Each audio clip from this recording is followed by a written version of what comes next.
For a long time now, horrifying rumors have been circulating in Hollywood.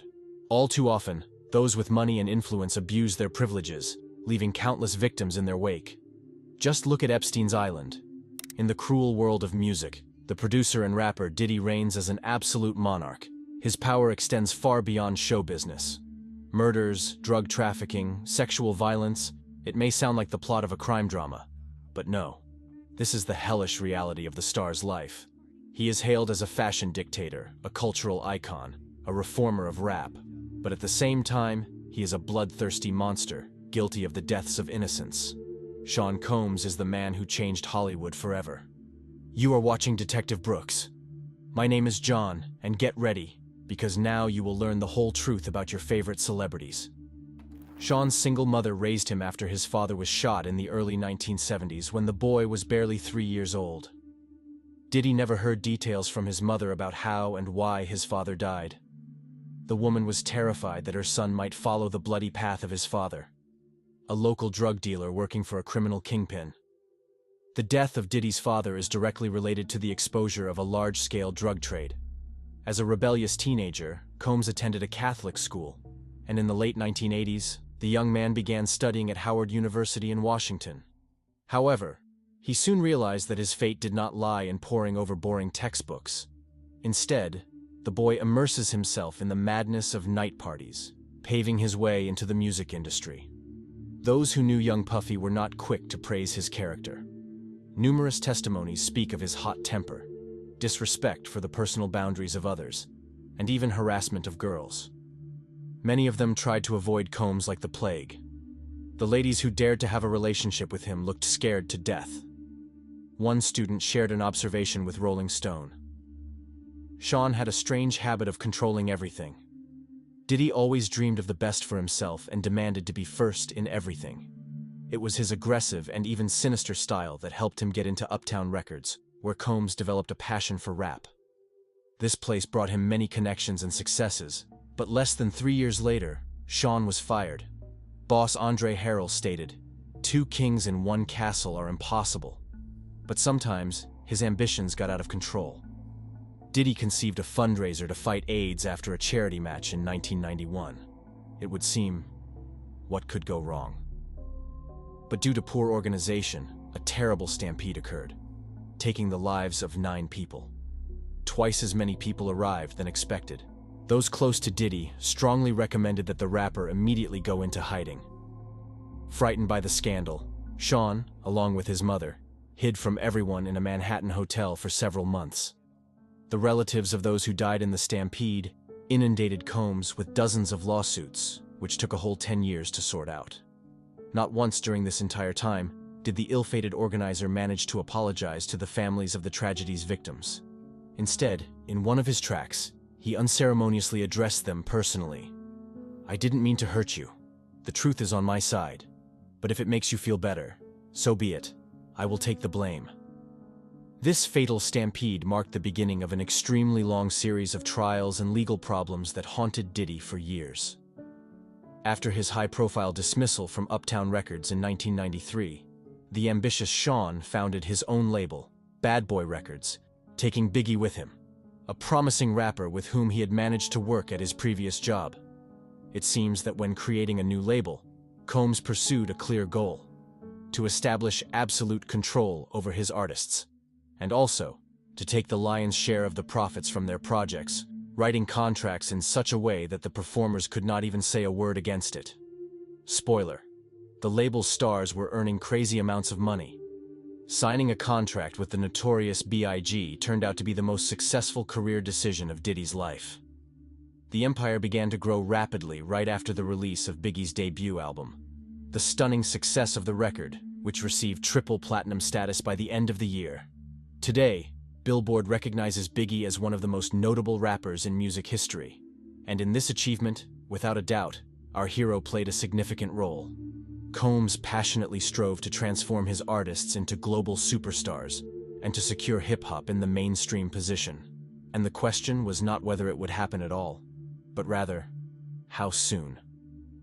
The years passed, but Sean remained just as unpredictable and explosive.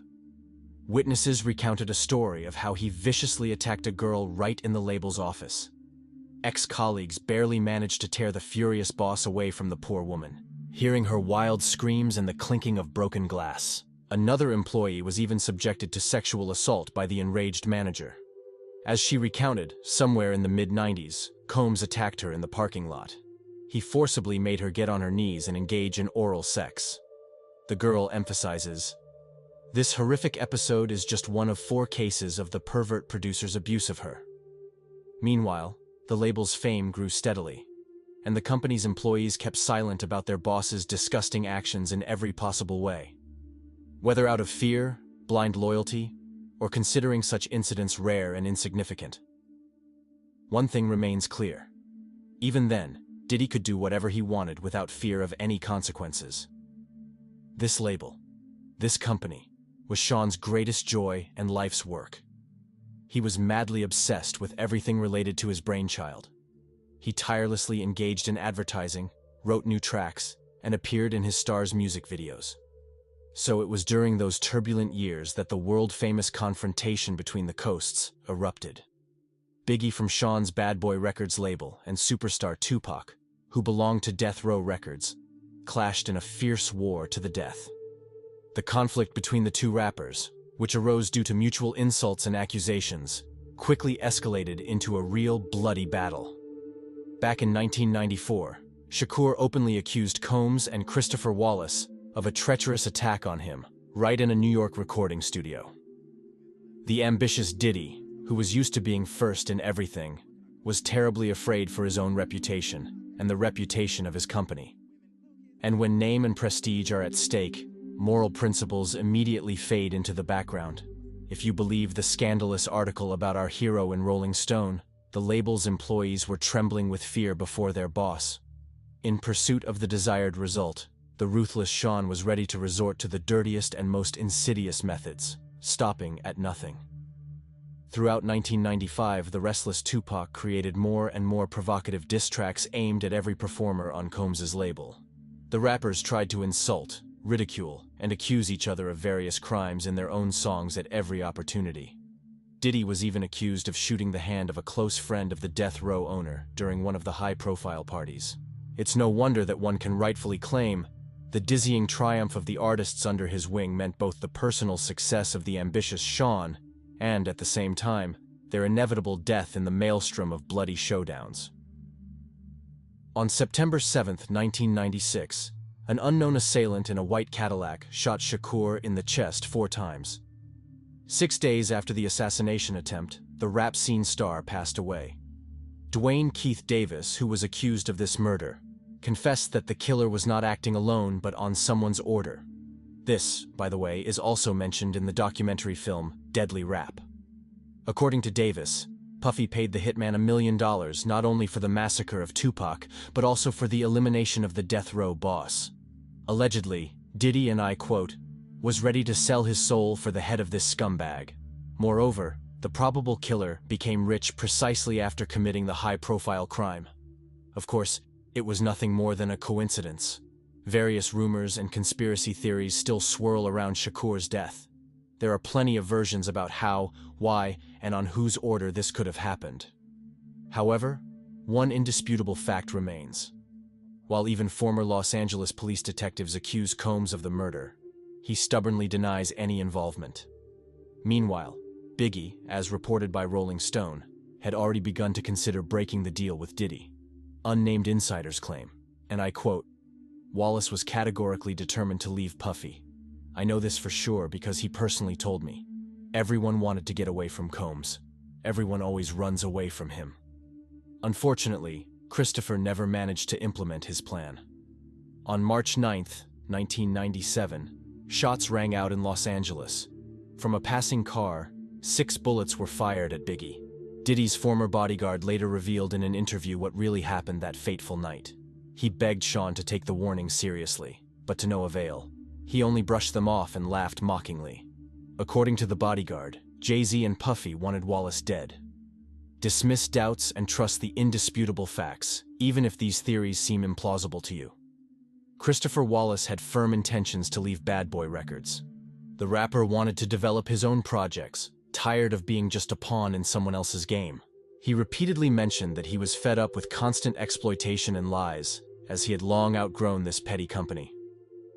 While Biggie was contemplating leaving the music industry, Jay-Z sought power over the entire hip-hop world. Think about it.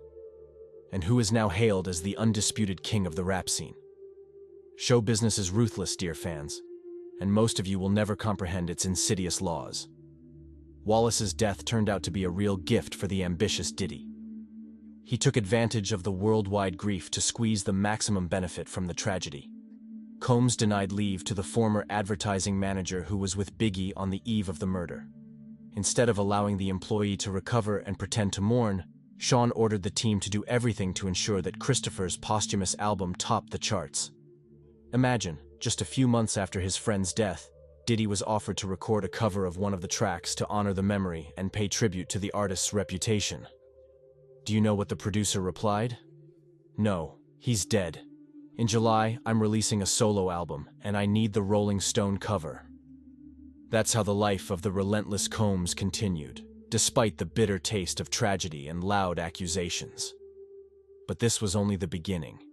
With Biggie's death, the tycoon's position only strengthened, as he now found himself in the spotlight. It was during this period that young Asher appeared on the scene, heavily promoted by the co-founders of his label. To give the boy a chance to learn from a professional, the 13-year-old singer was sent to live with a superstar for a whole year, who was supposed to show him the nuances of fame. And this mentor was none other than Puffy himself. According to Asher, Diddy opened the doors to a completely new world for him. Extremely indecent for a young boy, especially in terms of sexual relations. 12 years have passed since then, but the performer's testimony remains unchanged. In a frank conversation with Howard Stern, the singer dubbed the place where he lived with Combs Puffy Flavor Camp and described that period as complete madness. Debauchery and frenzy knew no bounds. When asked if he would send his own children to such a camp, Asher, without hesitation, answered with a resounding no.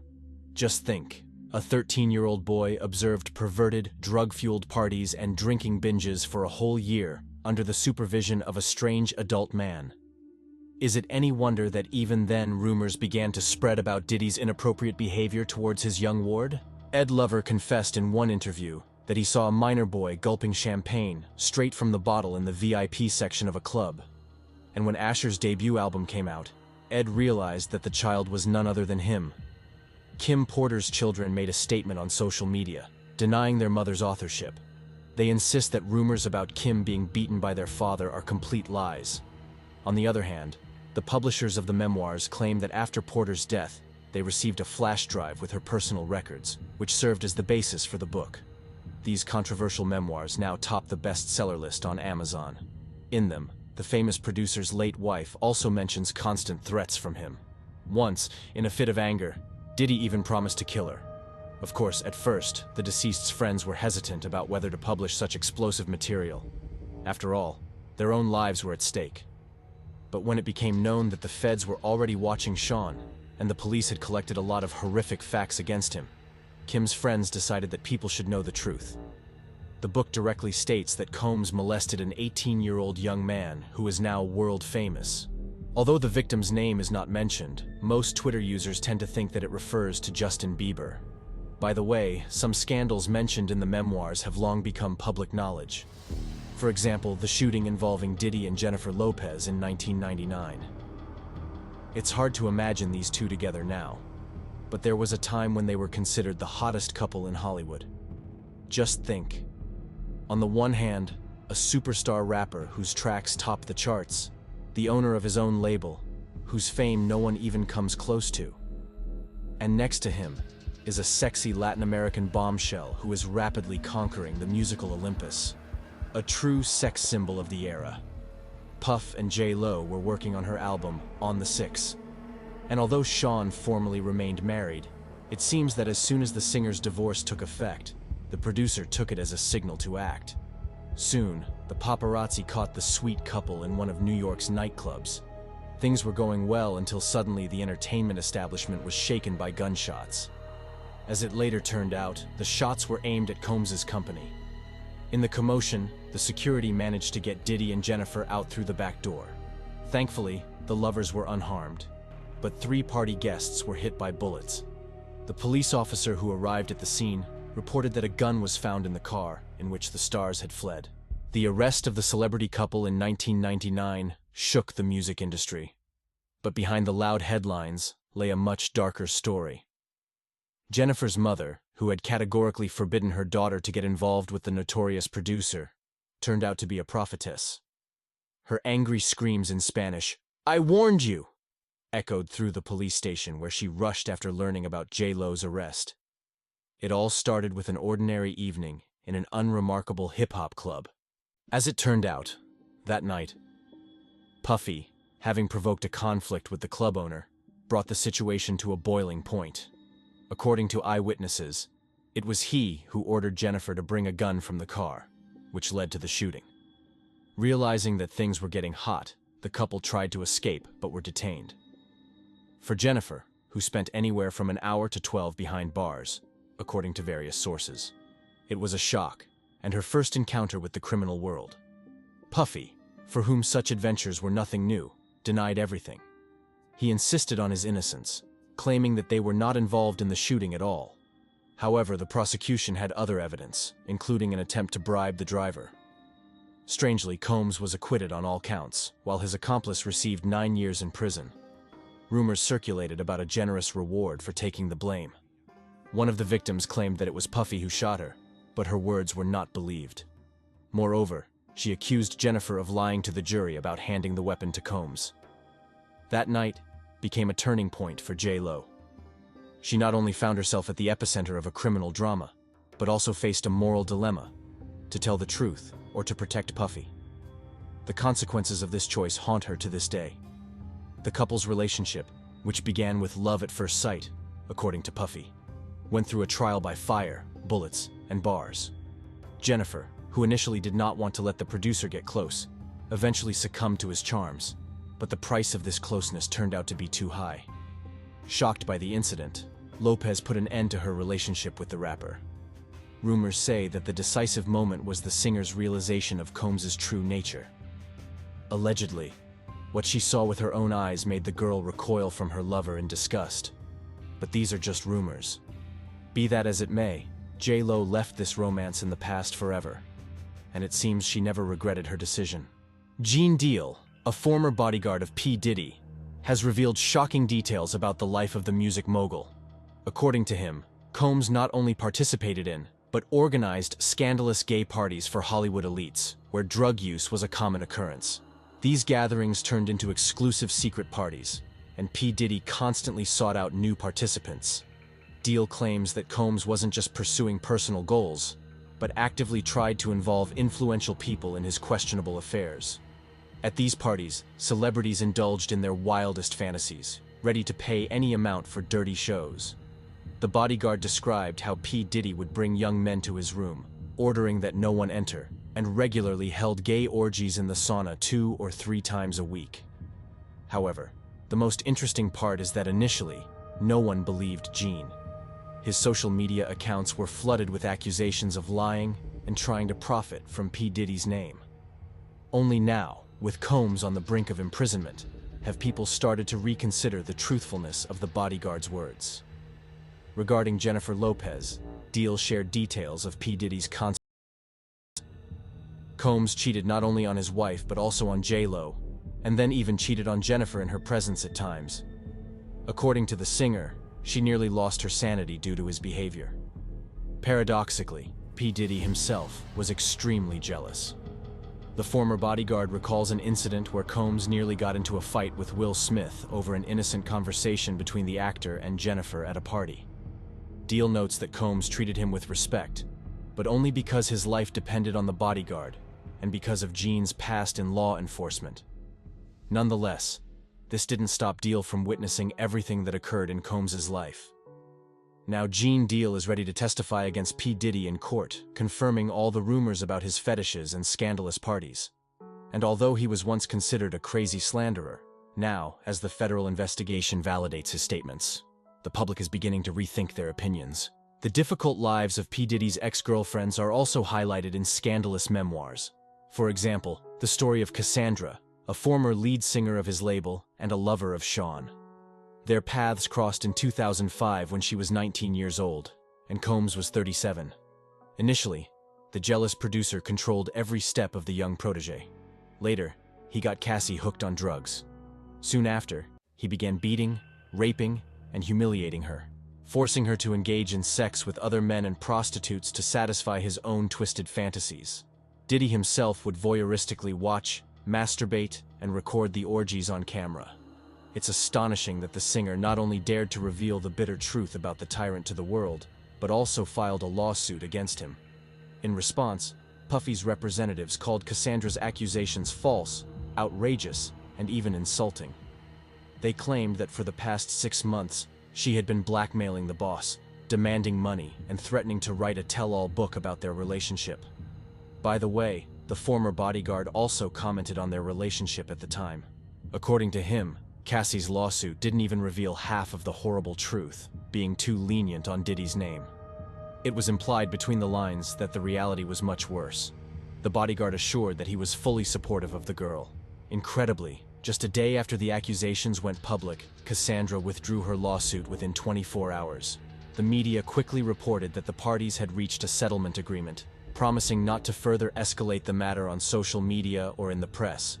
However, as early as May of this year, Diddy and Cassie were once again in the news. A video leaked, showing an enraged Combs brutally beating his girlfriend in a Los Angeles hotel in 2016. The footage captured her terrified attempts to flee, with Sean chasing her, throwing her to the ground, kicking her, and then forcibly dragging her into an elevator. Rumors say that back then, the music mogul paid $50,000 to ensure this disgraceful footage never saw the light of day. However, after raids on his residences, the truth finally emerged. By the way, it seems Puffy had an unhealthy obsession with filming and collecting compromising material for his private collection. Amid numerous lawsuits against the rapper and raids on his estates, court documents reveal a chilling picture of what really happened at Combs's famous parties. Witnesses' accounts depict a scheme where the producer and his accomplices coerced women into participating in orgies. Blackmail, threats, and emotional manipulation were just part of the arsenal these villains employed. As you might have guessed, Diddy used drugs and dosed his victims to make them more compliant. Afterward, he would administer IV drips to help them recover more quickly from the fun. If the women refused to attend his perverted gatherings, the scoundrel used previously recorded videos of them. So, the captives were left with no choice: physical, verbal, and emotional abuse. This is what awaited the prisoners of the refined exploitation system that Sean had built. A March raid revealed even more horrifying details. In Combs's estates in Miami and Los Angeles, police discovered drugs and more than 1,000 bottles of baby oil and lubricants. Clearly, these were essential tools for the well-lubricated insane orgies of coercion. Recently, Diddy was arrested, and now his chances of posting bail are slim, despite attempts to raise $50 million. The rapper was ready to mortgage his own house worth $48 million and add his mother's property for $2 million, just to get out of jail. But all in vain. No one is even considering releasing him. Puffy is now under close surveillance due to a suicide attempt. It seems the noose is tightening around the neck of this hardened manipulator and psychopath. Well, in life, everything has a price, and sometimes the price is too bitter to bear. Diddy has officially been accused of human trafficking for the purposes of sexual exploitation through the use of force, fraud, and coercion, as well as conspiracy to commit extortion and transporting individuals for prostitution. In addition, the rapper, along with his accomplices, allegedly used his influence and connections to commit such crimes as forced labor, kidnapping, arson, bribery, and obstruction of justice. And who among the celebrities had been warning us about Sean for years? Of course, 50 Cent. As far back as 2006, he sang that Combs knew the person responsible for Biggie's murder, since the case of his death remains unsolved. In other words, Fif was openly stating that the mogul was involved in Christopher's death, something Diddy, of course, denies. For many years, 50 Cent told people that Puff was non-heterosexual and behaved in an overly flamboyant manner. sometimes even without realizing it. In 2023, he announced that his production team was working on a documentary about rapper rapists. It was right after the searches of Diddy's home that 50 teased the release of this film. It's hard to say whether this was a joke, as the artist mocks the whole situation surrounding Combs. But if he actually made such a film with proof, it would definitely cause a huge uproar. Eminem, who had been dissing Sean since 1996, also mentioning his role in Tupac's murder, calls the producer a rapist on his latest album. This is immediately followed by lines like, "Rest in peace Biggie and Pac, you both should still be alive." Kanye West, in one of his podcast appearances, accused Diddy of working with the FBI to avoid prison time. Aubrey O'Day, a former member of a group Puff created, had been talking for 2 decades about his harassment of the girls in the band. He forced them to sign non-disclosure agreements to prevent them from tarnishing his name. After the raids on the mogul's mansion, Day posted a video of Tupac dancing with a telling caption, "Not too soon, but too late." Musician and sound producer Lil Jones Jr. also filed a lawsuit against the mogul, accusing him of sexual violence. According to Lil, while working on an album, he lived in Combs' homes for several months. Diddy made advances on him, grabbed his genitals, demanded he hire prostitutes for sex, and even tried to prepare Jones for intimacy with another man. In one incident mentioned in the lawsuit, during a party at Sean's Los Angeles mansion in July of 2023, the rapper forced the producer to drink alcohol mixed with drugs. Lil passed out, and when he came to, he found himself naked next to a sleeping sex worker. He also claimed that every room in Diddy's house was equipped with hidden cameras that captured sex tapes involving globally famous stars and politicians. Now, the public is concerned with only one thing: who attended those infamous rapper parties? Who else, like him, corrupted minors and raped women while remaining in the shadows all this time? I think it's enough to look at his closest circle. Who did Combs hang out with the most? Who did he have a special fondness for? Perhaps some of these famous people also appear in Epstein's records. And finally, who is currently defending this villain? Or, conversely, keeping quiet despite their closeness to him? By the way, some even mention these parties in their own reality shows. For example, Khloe Kardashian. In one episode, she told her sister Kourtney about a visit to a friend of Diddy's mansion. She arrived at 5:30 in the morning and was greeted at the door by naked people. According to her, most of the guests were completely nude. If Combs starts naming names or if new facts suddenly come to light, you understand, all of Hollywood could collapse. A former bodyguard of the rapper stated, "I think it's not just about stars.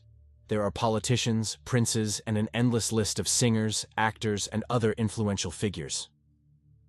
The media reports that some celebrities are already working on a plan of action in case they get implicated. Others can't seem to find peace, knowing that their past may soon catch up with them. The scariest part is that this is just the beginning. They will now be digging up all of Diddy's crimes from the last 30, maybe even more years. Sometimes criminals are capable of displaying extraordinary cruelty, but it's even more terrifying when they start instilling their distorted worldview in the younger generation. Today's story shows what simple curiosity combined with incitement from elders can lead to. October 31st, 2005 was a busy day for 25-year-old photographer Teresa Halbach. Her home was located in Hilbert, Wisconsin, USA, but today she left it and headed east, as she had 3 meetings scheduled. First and foremost, Teresa had to take photos of used cars for a magazine that specialized in selling them. She had started her own small business. The girl set off in her blue 1999 Toyota RAV4. The first of these meetings was to take place near Lake Michigan in Gibson, Wisconsin, which was 50 kilometers from her home. This is where Teresa was to meet 43-year-old Stephen Avery. Teresa planned to take several photos of a minivan he intended to sell through her magazine. In fact, the girl's car often visited this lot, as she collaborated with the owner, and cars regularly appeared here for publication. There was another trip ahead, for which Teresa was to receive $40, and then 2 more meetings related to her work. But after this meeting, the girl never returned home. Teresa Halbach grew up in a large family in the farming town of St. John, Wisconsin, becoming the second of 5 children in the family. From a young age, She helped her parents around the farm, as there was always plenty of work on the dairy farm they owned. Mostly, Teresa was engaged in milking cows. She adored animals. Teresa graduated with honors from the University of Wisconsin in 2002. She obtained a degree in photography, always distinguished by an extraordinary talent and a passion for art, and was the true pride of the family. Teresa's love for photography manifested from an early age.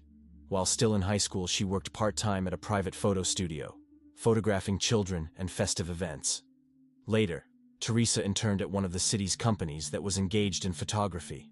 After her studies, she managed to get a job at a photo studio, for which she moved to Green Bay. Teresa most enjoyed photographing young children. Many acquaintances and colleagues said that she had a real gift, thanks to which she could calm even the most restless child. The girl also worked part-time as a coach for the volleyball team at St. John's School, working with junior students. She was known as a kind and very calm girl, with a true teaching talent. Teresa had always dreamed of opening her own studio, and at one point decided to take this step. Unfortunately, at first things were not going very well. The income was irregular, so she was forced to return to her parents' home, but did not abandon this business. During this period, Teresa had to travel a lot to fulfill various orders, so she acquired a car. It was an unstable job, but the girl hoped that things would get better with time. Here she took up photographing used cars for the magazine, which helped her stay afloat. For this, she collaborated with the Avery Auto Salvage in Gibson, where there were about 4,000 used cars. On the territory of this organization, there were several outbuildings, a garage, a barn, and also a mobile trailer where the owner, named Stephen Avery, lived. His brothers also helped him. His family owned several hundred acres of land in this area. Even the road passing through this place was named after them, Avery Road. Stephen had recently returned to the family business, as he had spent a long time in prison. In 1985, he was found guilty of raping and beating a 36-year-old woman named Penny Burnson, whom he allegedly caught while she was jogging. She was training on trails along Lake Michigan. This happened in a neighboring town, and the woman identified him. But Stephen had an alibi. He was 50 kilometers from the attack site in Green Bay. The alibi was confirmed by a store receipt with a timestamp and witnesses. The case was very controversial and caused a great public outcry. Many at that time did not believe in the man's guilt. Despite the fact that Stephen insisted on his innocence from the very beginning, he was convicted of attempted murder, rape, and false imprisonment. The man was sentenced to 32 years in prison. Stephen immediately filed an appeal. He referred to DNA tests that were obtained after the attack. In all the materials collected by forensic experts, there were indeed no traces of him. Unfortunately, the analysis technologies of those times were far from modern capabilities, so the prosecution managed to smooth over this gap in the tactics of the accusation. In 1996, the court rejected the convict's appeal, but his case was transferred to the Wisconsin Innocence Project, which fought for the freedom of wrongfully convicted people. The lawyers of this organization were able to convince the court of the need to review the case. Eventually, innovative DNA analysis technologies made it possible to prove that the samples collected from the raped victim did not belong to Stephen. In fact, the police database even found a profile match with Gregory Allen, who at that time was already serving a 60-year sentence on charges of assault and rape. This man lived in the same area as Stephen, who was convicted due to a judicial error, and they looked very similar.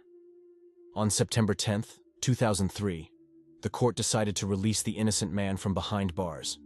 By that time, his wife had divorced him and taken the children.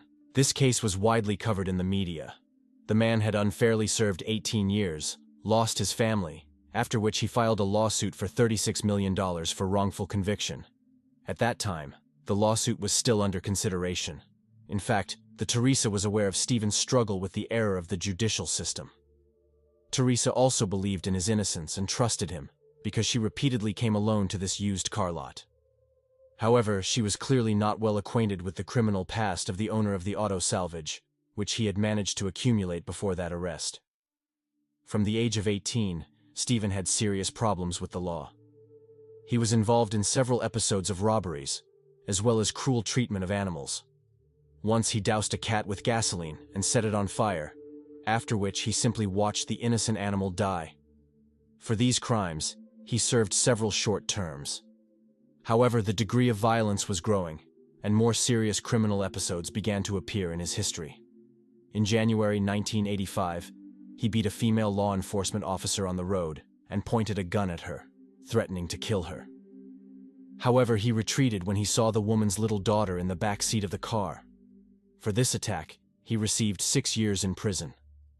In the summer of the same year, while he was out on bail awaiting trial, the attack on Penny Burnson occurred, for which he was wrongfully convicted. In fact, there were several people in Stephen's family who had His older brother Chuck had been convicted several times, including for attacking his ex-wife and attempting to kill her, which he did not even deny. They had a very tense relationship. The man drank and often lashed out at his wife. When he attacked her and almost strangled her during another binge, she turned to the police. Despite the brutality of the crime, he received only a year and a half of probation. Both brothers worked at the auto salvage and were dubious individuals. But unfortunately, Teresa did not realize who she was getting involved with and went to meet with them on October 31, 2005, after which she disappeared. On November 3, 2005, Teresa's mother, Karen Halbach, called the county sheriff's department and stated that her daughter had not been home for 3 days. At the same time, the woman could not get through to Teresa, which was completely uncharacteristic of her. The girl tried to develop her small business, had to maintain contact with clients every day, but even without that, she never disappeared from the radar for more than a day. The woman contacted the owner of the auto salvage, but he replied that he did not know where Teresa was. Then the mother turned to the police. After this case was made public, the search for the girl began. Police officers immediately reported what had happened on television. Leaflets were distributed. Relatives of the missing woman disseminated information about Teresa herself and her car. Detectives established that on the day of her disappearance, Teresa never showed up at other meetings and disappeared immediately after the trip to the auto salvage. On November 5th, police officers arrived at the Avery car lot and asked one of the owners, Earl Avery, for permission to inspect the area. The man allowed them to do so. After searching about 50 cars, a blue Toyota was found that looked very similar to Teresa's vehicle. It was located in a remote part of the lot, turned out to be locked and without license plates. The car was covered with tree branches and other spare parts. It seemed to have been deliberately hidden there. After checking, it was confirmed that this vehicle did indeed belong to the missing girl. The Toyota was confiscated and sent to the laboratory for thorough examination. Forensic experts also searched Stephen's trailer and found a stain that looked like blood. It was located in the bathroom. Forensic experts immediately collected materials for analysis. After further searches in Stephen's bedroom, a semi-automatic .22 caliber rifle was found, as well as a powder charging device. In one of the garages on the lot, 11 spent cartridges were found that were clearly fired from the owner's rifle. On the third day of the search, the key to Teresa's car was found in the trailer. By this time, the police had already found traces of blood in the trunk and rear of the Toyota. All materials were sent for analysis. License plates from Teresa's vehicle were found on November 8th.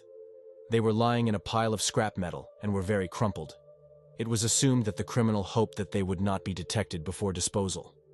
However, an even more important find was a metal garbage barrel in which burned clothing was found, similar to the one described in which Teresa left home for the last time.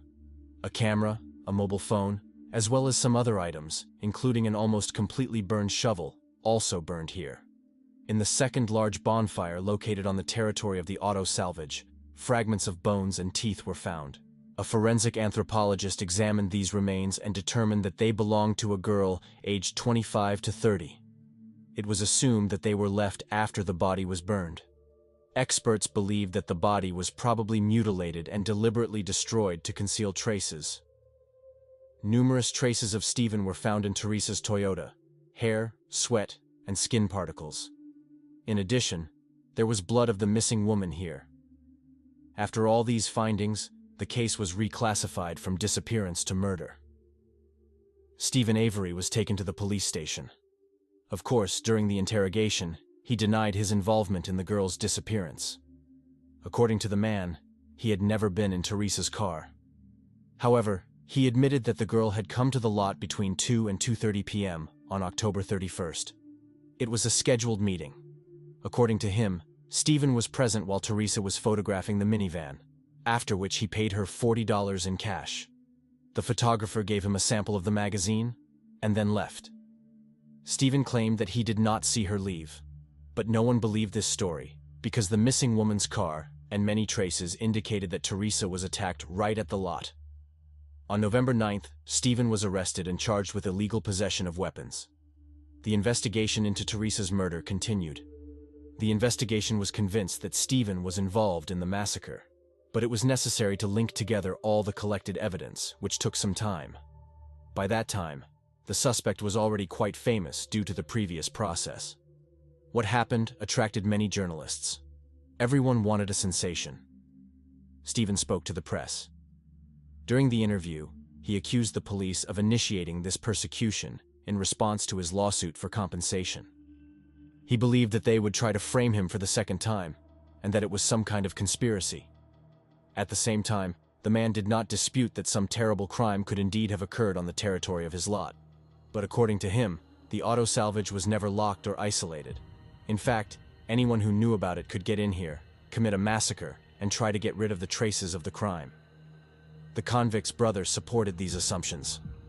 Nevertheless, on November 15, 2005, Stephen was charged with first-degree intentional homicide. At the preliminary hearings, the court set bail at $500,000. The lawyer insisted that what happened was nothing more than an attempt to tarnish Stephen's reputation in order to deny him a multi-million-dollar lawsuit. However, according to the prosecution, for these tasks at a minimum, it was necessary to somehow obtain his hair, skin particles, and sweat, which of course was impossible without his participation. After the indictment, the Innocence Project, which had previously allowed the wrongfully convicted to achieve justice, was literally overwhelmed with appeals from concerned citizens who demanded the release of innocent Stephen. People were convinced that he had once again become a victim of police arbitrariness. Meanwhile, detectives continued to search for answers to questions related to Teresa's death. Despite the large amount of evidence, the details of this crime were still fragmentary. To put the picture together, the investigation actively communicated with the Avery family, their friends and acquaintances. One of the witnesses was his 16-year-old nephew named Brendan Dassey. He lived in a small trailer located on the territory of the auto salvage. On February 27, 2006, the boy was called in for re-interrogation, as investigators believed that the young man was withholding too much. He again did not confess to anything, but was called again. This time, the high school student admitted that together with his uncle, he participated in the rape, torture, and murder of Teresa. According to the teenager's confession, on October 31st, he returned from school around 3:45 p.m. Brendan lived near his uncle's trailer and found a letter for him when he checked the mailbox. When the young man approached his trailer to hand over the envelope, he heard a female voice from inside asking for help. Next to the trailer was a metal barrel in which a fire was burning. The teenager noticed that in the flames there was a melted mobile phone and a camera. All this was covered with women's clothing, which had almost completely burned out. Brendan waited quite a long time for an answer from his uncle. Finally, Stephen opened the door for him. The man invited his nephew into the kitchen and then offered to take advantage of his captive. Inside the bedroom, the schoolboy saw a naked Teresa, who was chained to the bed with handcuffs and shackles. Stephen said that he had already raped the girl several times and was going to continue doing so. The captive begged for salvation. She asked Brendan to persuade his uncle to let her go, but instead the teenager also raped Teresa. According to the young man's confession, Stephen watched the process. After that, they watched TV for about 10 to 15 minutes. The uncle praised the boy for how he committed the rape. Next, they discussed the murder and how to get rid of the body. Having agreed on a plan of action, the criminals took up knives. Stephen stabbed the victim in the stomach and ordered his nephew to cut her throat. The high school student obeyed. Then they cut off several strands of hair from the deceased. The uncle strangled the girl with her throat cut in front of his nephew. This lasted several minutes. The man told the boy that he wanted to make sure she was dead, although it was obvious. Therefore, he assumed that Stephen rather enjoyed this process. Further, the body in the trunk of the girl's car was taken to the garage, where Stephen shot her about 10 times. He fired 4 bullets into her head alone, and the rest hit her body. Afterwards, the body was thrown into a large fire that was already burning on the territory. To intensify the flames, several tires were thrown into it.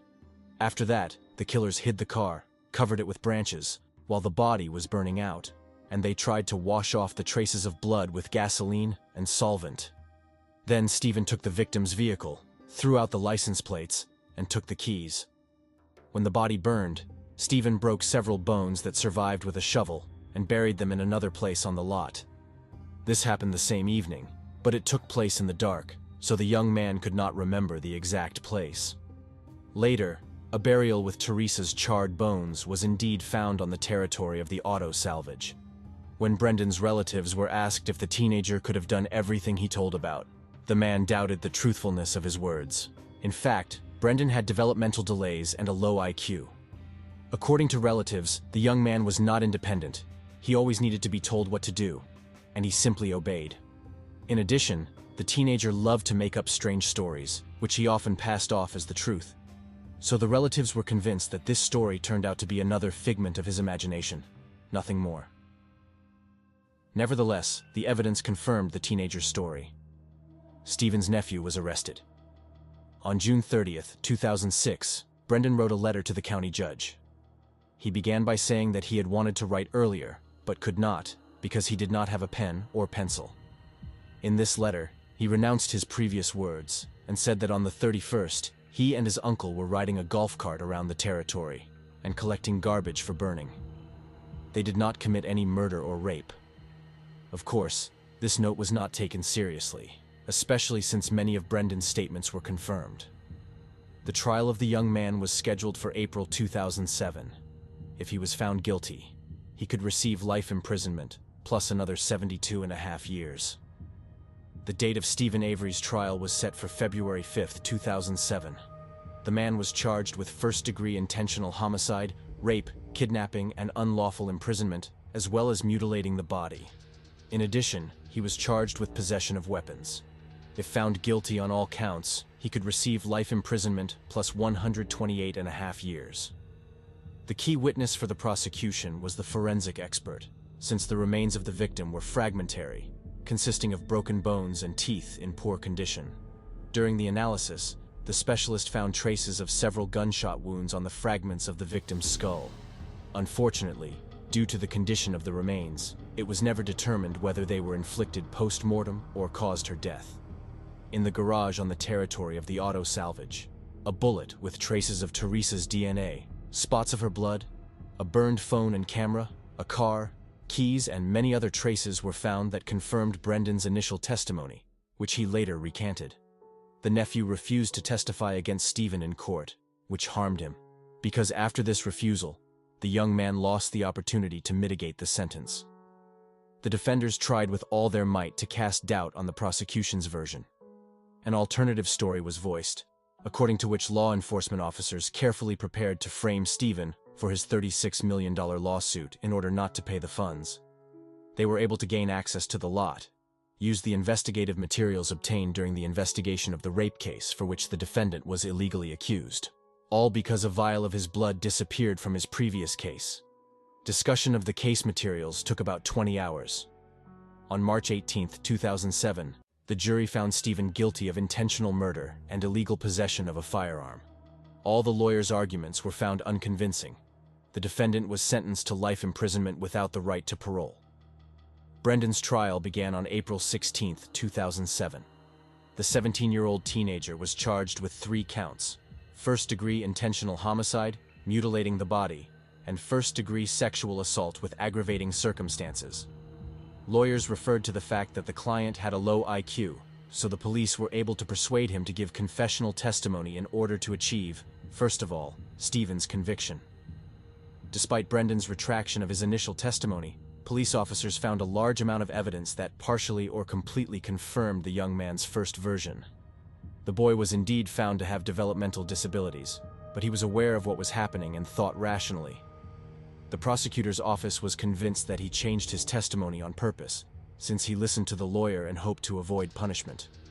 At the same time, no traces of the victim's DNA, his hair, or blood were found on Brendan's clothes. However, the prosecutor's office parried these statements, pointing to large spots of solvent. These spots appeared on the clothes while helping to clean up in his uncle's garage. It is known that this chemical destroys blood. The jury was shown video recordings of the teenager's confession, as well as several episodes of interrogations. In one of the recordings, he admitted that he just wanted to know what sex was, so he participated in the rape and then the massacre of the girl. He ended his initial confession with remorse and regret that he did not stop his uncle. The recording looked plausible. The teenager had no motive to make up this whole story. Brendan's sister, named Kayla, was invited as one of the witnesses. Earlier, when communicating with the police, she claimed that her brother told her the details of the committed massacre, but in court, he recanted his words. It seemed that this could harm the prosecution. The teenager's lawyers tried to prove that the police obtained the testimony by force and cunning. However, the detectives who conducted numerous interrogations with the young man insisted that, on the contrary, they tried to expose him in a lie when Brendan first told his story. They did not believe the boy, but he assured that everything happened just like that. The high school student repeatedly confirmed his words and was quite convincing. All this was also captured on tape, which was shown to the jury and was confirmed by the evidence. The young man only later recanted them when he was already in prison and realized how serious the situation was. The defense team allowed Brendan to appear in court, believing that his words could convince the jury. However, the prosecutor's office pointed out that most of the defendant's story is supported by physical evidence found on the lot. According to Brendan, he made several contradictory statements because he did not know that he was facing a serious term.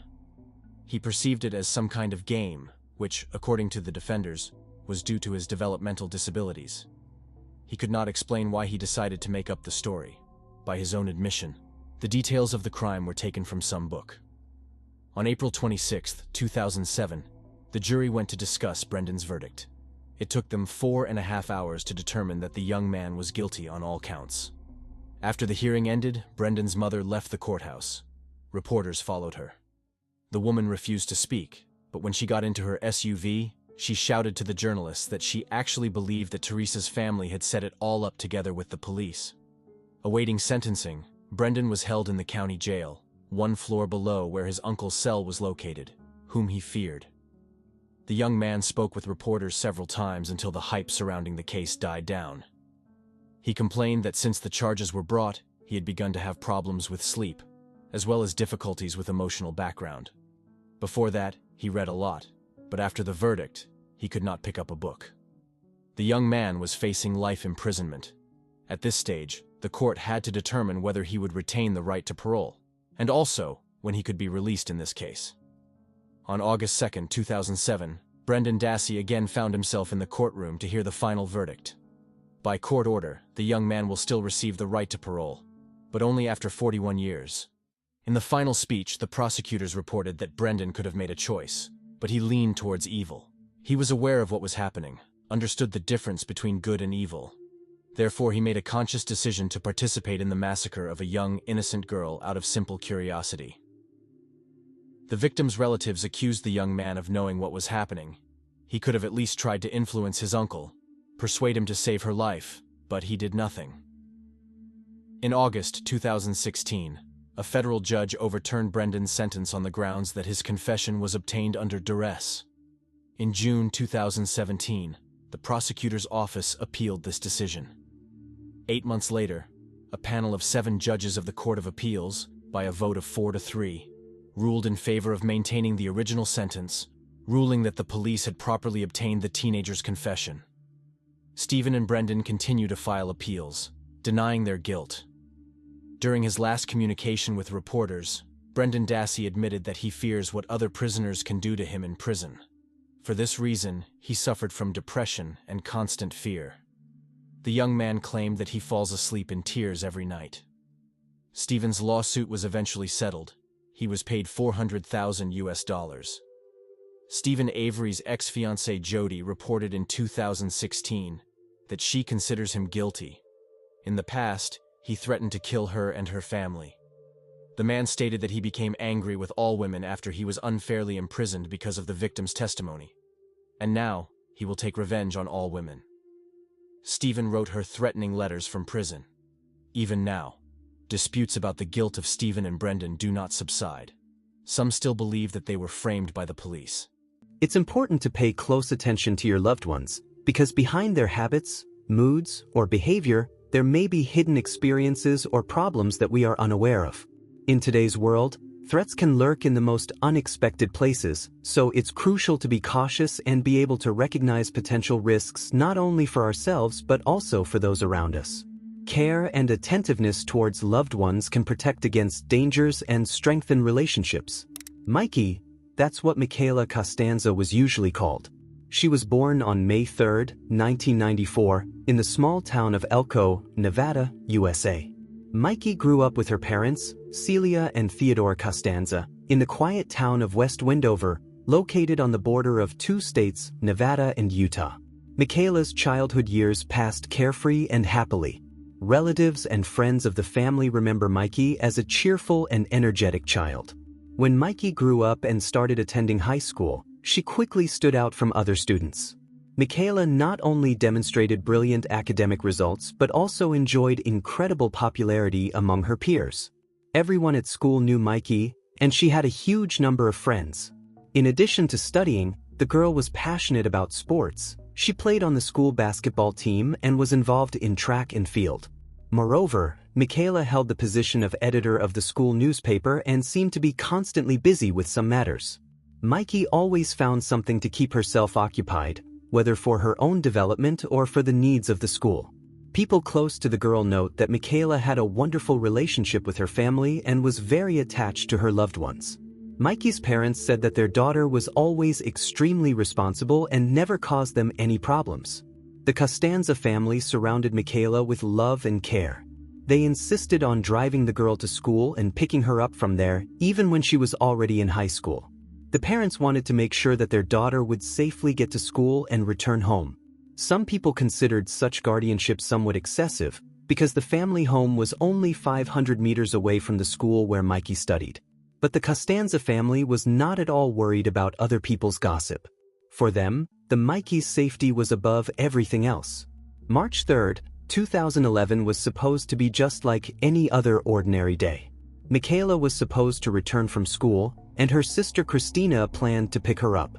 Christina was already married and lived separately from her parents.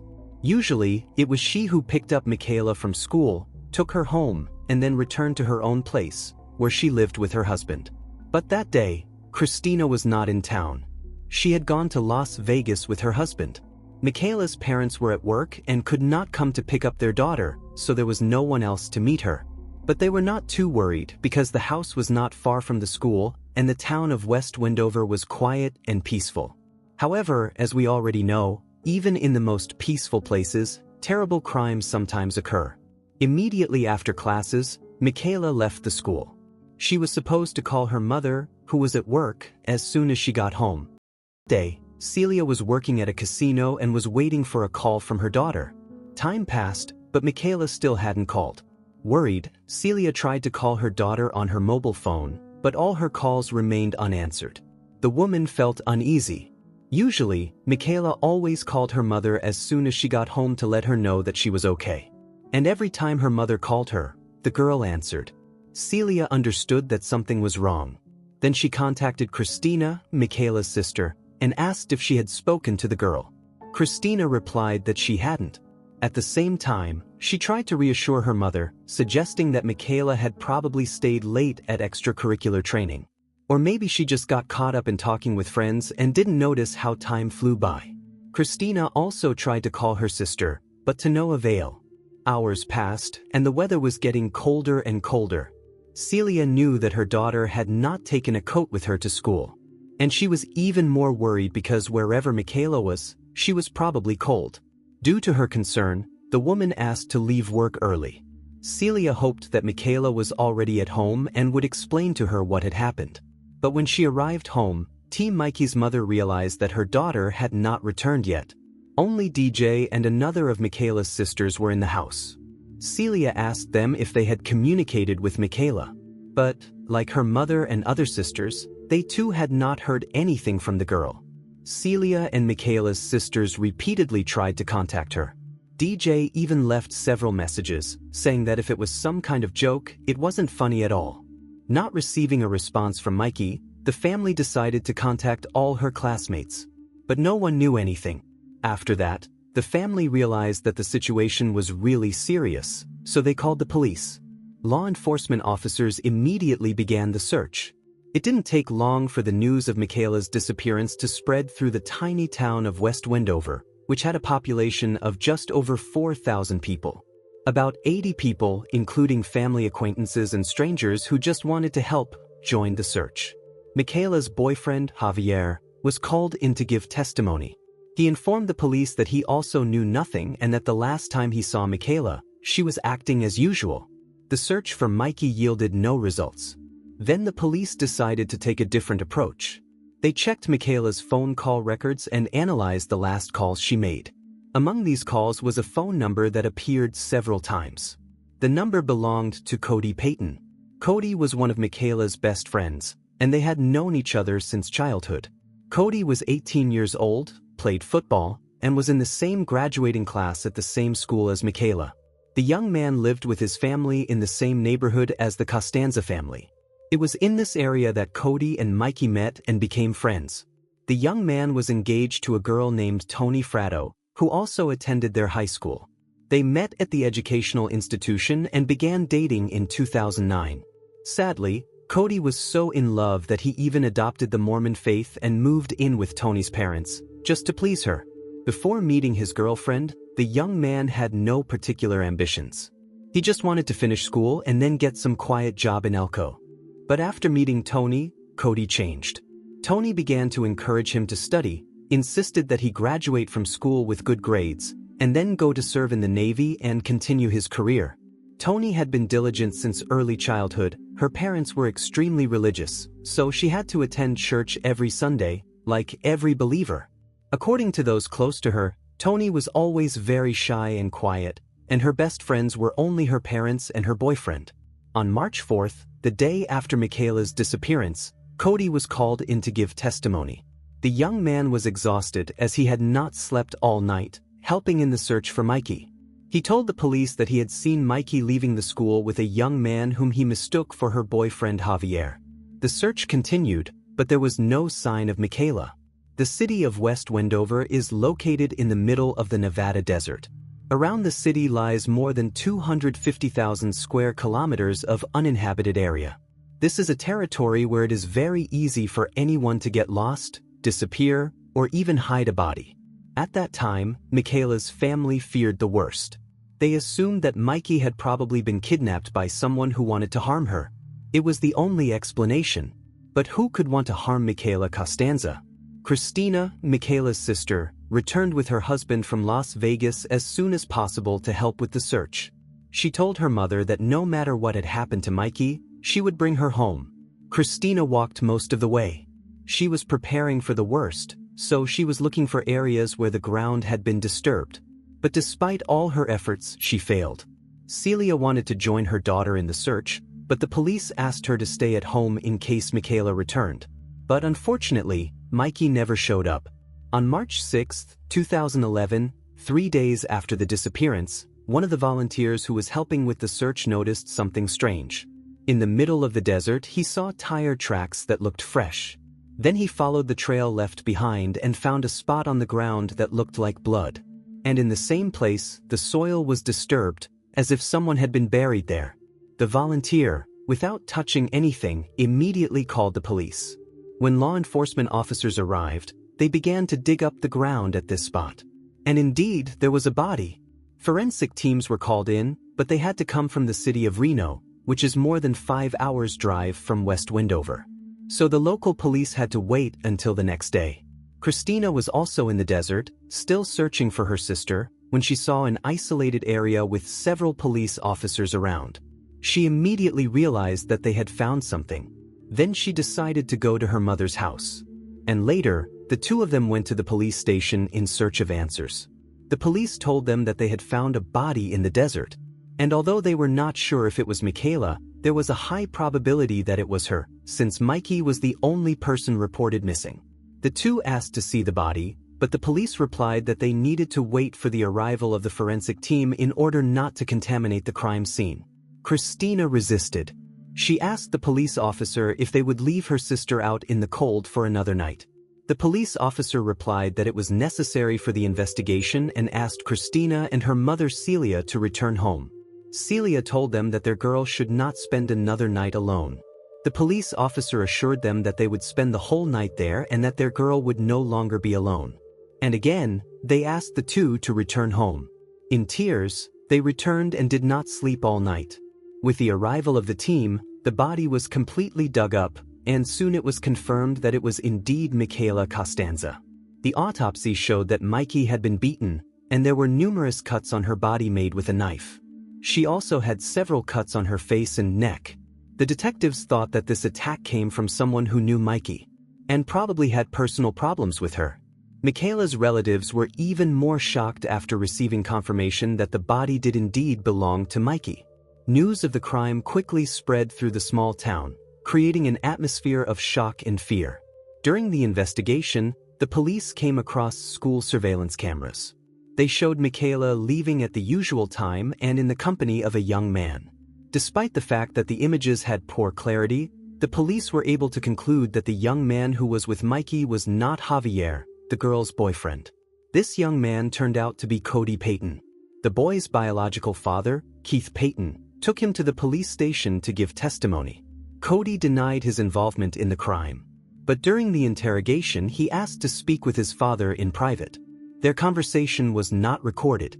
However, through the door, the police heard the boy's father crying and saying that Cody had to be a man and tell the whole truth. When the officers returned to the room, Cody's father repeated the words that he had to tell the whole truth. Cody, having no other choice, decided to reveal to the police everything about the events that led to the death of Micaela Costanz. He said that he met the girl on the way from school and offered to give her a ride home. But on the way, Mikey insisted that they go to the desert to discuss their relationship. Cody admitted that he was confused but complied with the girl's request. When they got out of the car, Micaela begged Cody to leave his fiancée and start dating her because she was very much in love with him. Payton said that he refused, and that's when Mikey became aggressive, started screaming and hitting him. To defend himself, he pushed Mikey, who fell and hit her head on the ground. She froze, and then began to shake and convulse. Cody tried to save her, but Mikey did not respond and lost consciousness. In despair, Cody began to think about what to do. That's when Micaela came to her senses and began to hit herself, losing control. Then Cody walked to the car, took a shovel and hit Mikey. She lost consciousness again. Coming closer, the young man realized that the girl was not breathing and decided to make cuts on her body to mask everything that had happened. Obviously, this story made no sense to the police, not to mention that the injuries sustained by the victim did not match Cody Payton's version. The officer tried to get more information, but Cody wouldn't stop crying and could barely speak. After that, they had to stop the interrogation, and Payton was arrested for the crime. Micaela's relatives, upon learning of Cody's involvement in the crime, were shocked. They had known the boy since childhood, as well as his entire family, and they could not understand why he had committed this crime. They hoped that someone had convinced Cody to do what he did, because he would never harm his childhood friend. Cody's lawyer, hired after his arrest, also shared this opinion. For him, Cody's personality did not match the brutality of the crime. Assuming it was true, why would the boy confess to something he didn't do? Cody's relatives were shocked to learn of his involvement in the crime. Christina and Celia loved the boy very much and treated him like a son. They even visited him in prison and asked why he had committed the crime. Cody simply replied that he didn't know. Cody's fiancée, Tony, was also interrogated by the police. She said that she was very shaken by everything that had happened and that she had no idea why her fiancé had committed the crime. At school, Tony became even more reserved, always walked with her head down, and hardly spoke to anyone. Other students felt sorry for her. Tony had virtually no friends, and her boyfriend, whom she loved so much, turned out to be a monster. On April 22, 2011, Tony Fratto and Keith Payton, Cody's father, went to meet with John Olson, the boy's defense attorney. Tony's parents were out of town, so they asked Keith to take her to the lawyer's office. because she needed to tell him something very important. When they arrived at the office, Tony sat right in front of the lawyer and agreed to have the conversation recorded. Tony said that she was at the crime scene with Cody when it all happened. The beginning of her version matched Cody's version, but according to her, after Micaela fell to the ground and lost consciousness, she and Cody attacked her and made cuts on her body, after which Cody dug a hole where he buried Mikey. Then the two of them left this place. It is unclear why Tony confessed to part of the crime, since she had never been considered a suspect. From the conversation that took place between her and the lawyer, it follows that she intended to remove some of the blame from Cody. The lawyer took the confession recording straight to the police. Tony Fratto, like Cody, was charged and arrested for the crime against Micaela Costanz. After Tony's arrest, Tony's parents completely changed Cody's version. They continued to say that the boy was aggressive, domineering, and that their daughter had become a victim of his manipulation. They also said that they had advised their daughter to file a police report, but the girl replied that if she did, Cody would not be able to go to serve in the Navy. 2 months earlier, cameras at the school had recorded something that confirmed this version of the parents. The footage with Cody shows Tony cornered and pressed against the wall. The boy is nervous and excited. He argues with the girl and then pulls her by the arm. Left alone, the boy was incapable of causing harm to anyone, but his fiancée may have been extremely jealous, which eventually provoked the crime. Celia and Theodore believed that Tony was jealous and envied Micaela because of her friendship with Cody. In early 2012, the prosecution offered a plea deal to Cody. He pleaded guilty to first-degree murder and faced life imprisonment without the possibility of parole.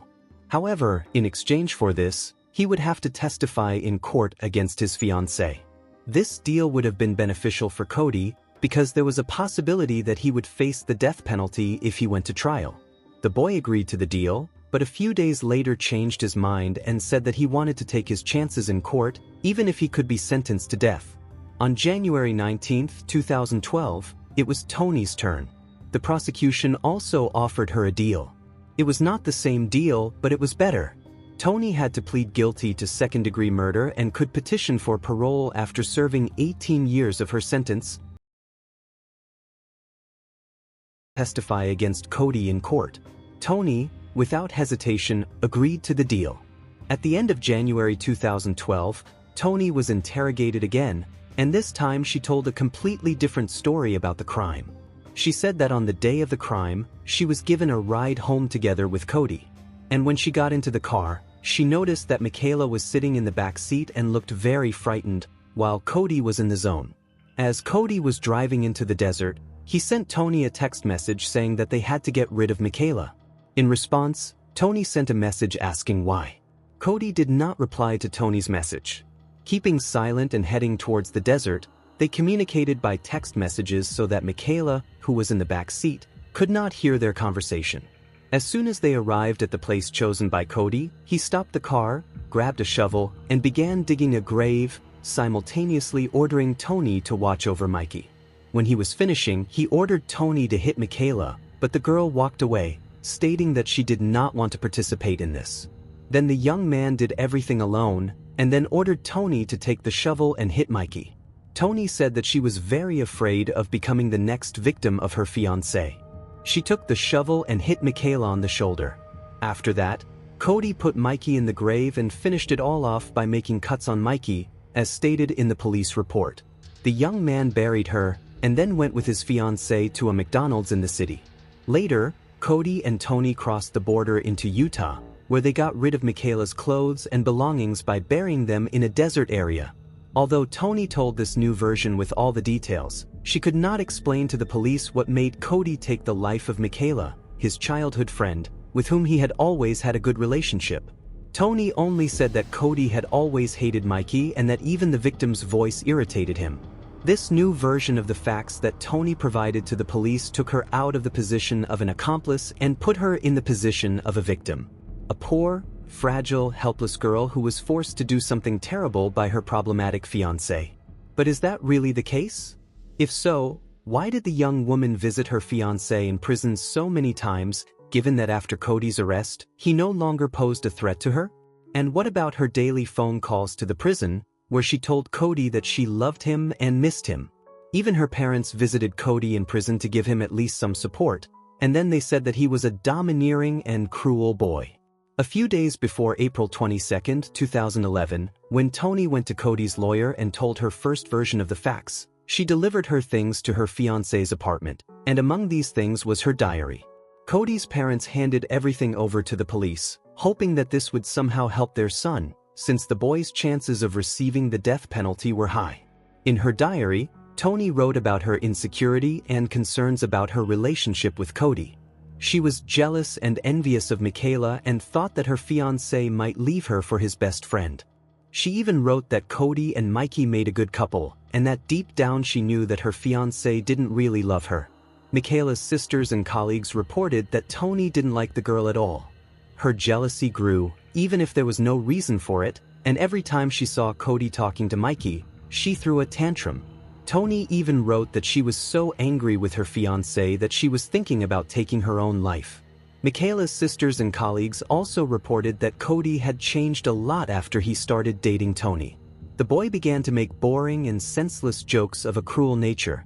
Mikey greeted Cody whenever she saw him, but she stopped talking to him like she used to.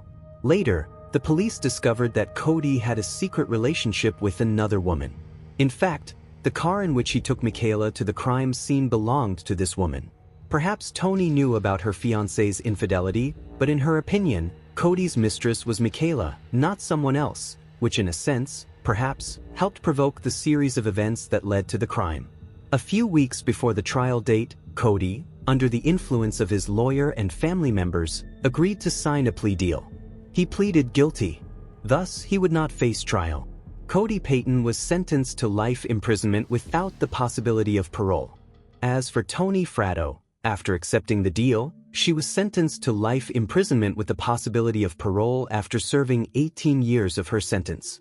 Currently, Cody is being held in the Ely State Maximum Security Prison in the city of Ely, Nevada. Toni is in prison in the city of Elko, also in the state of Nevada.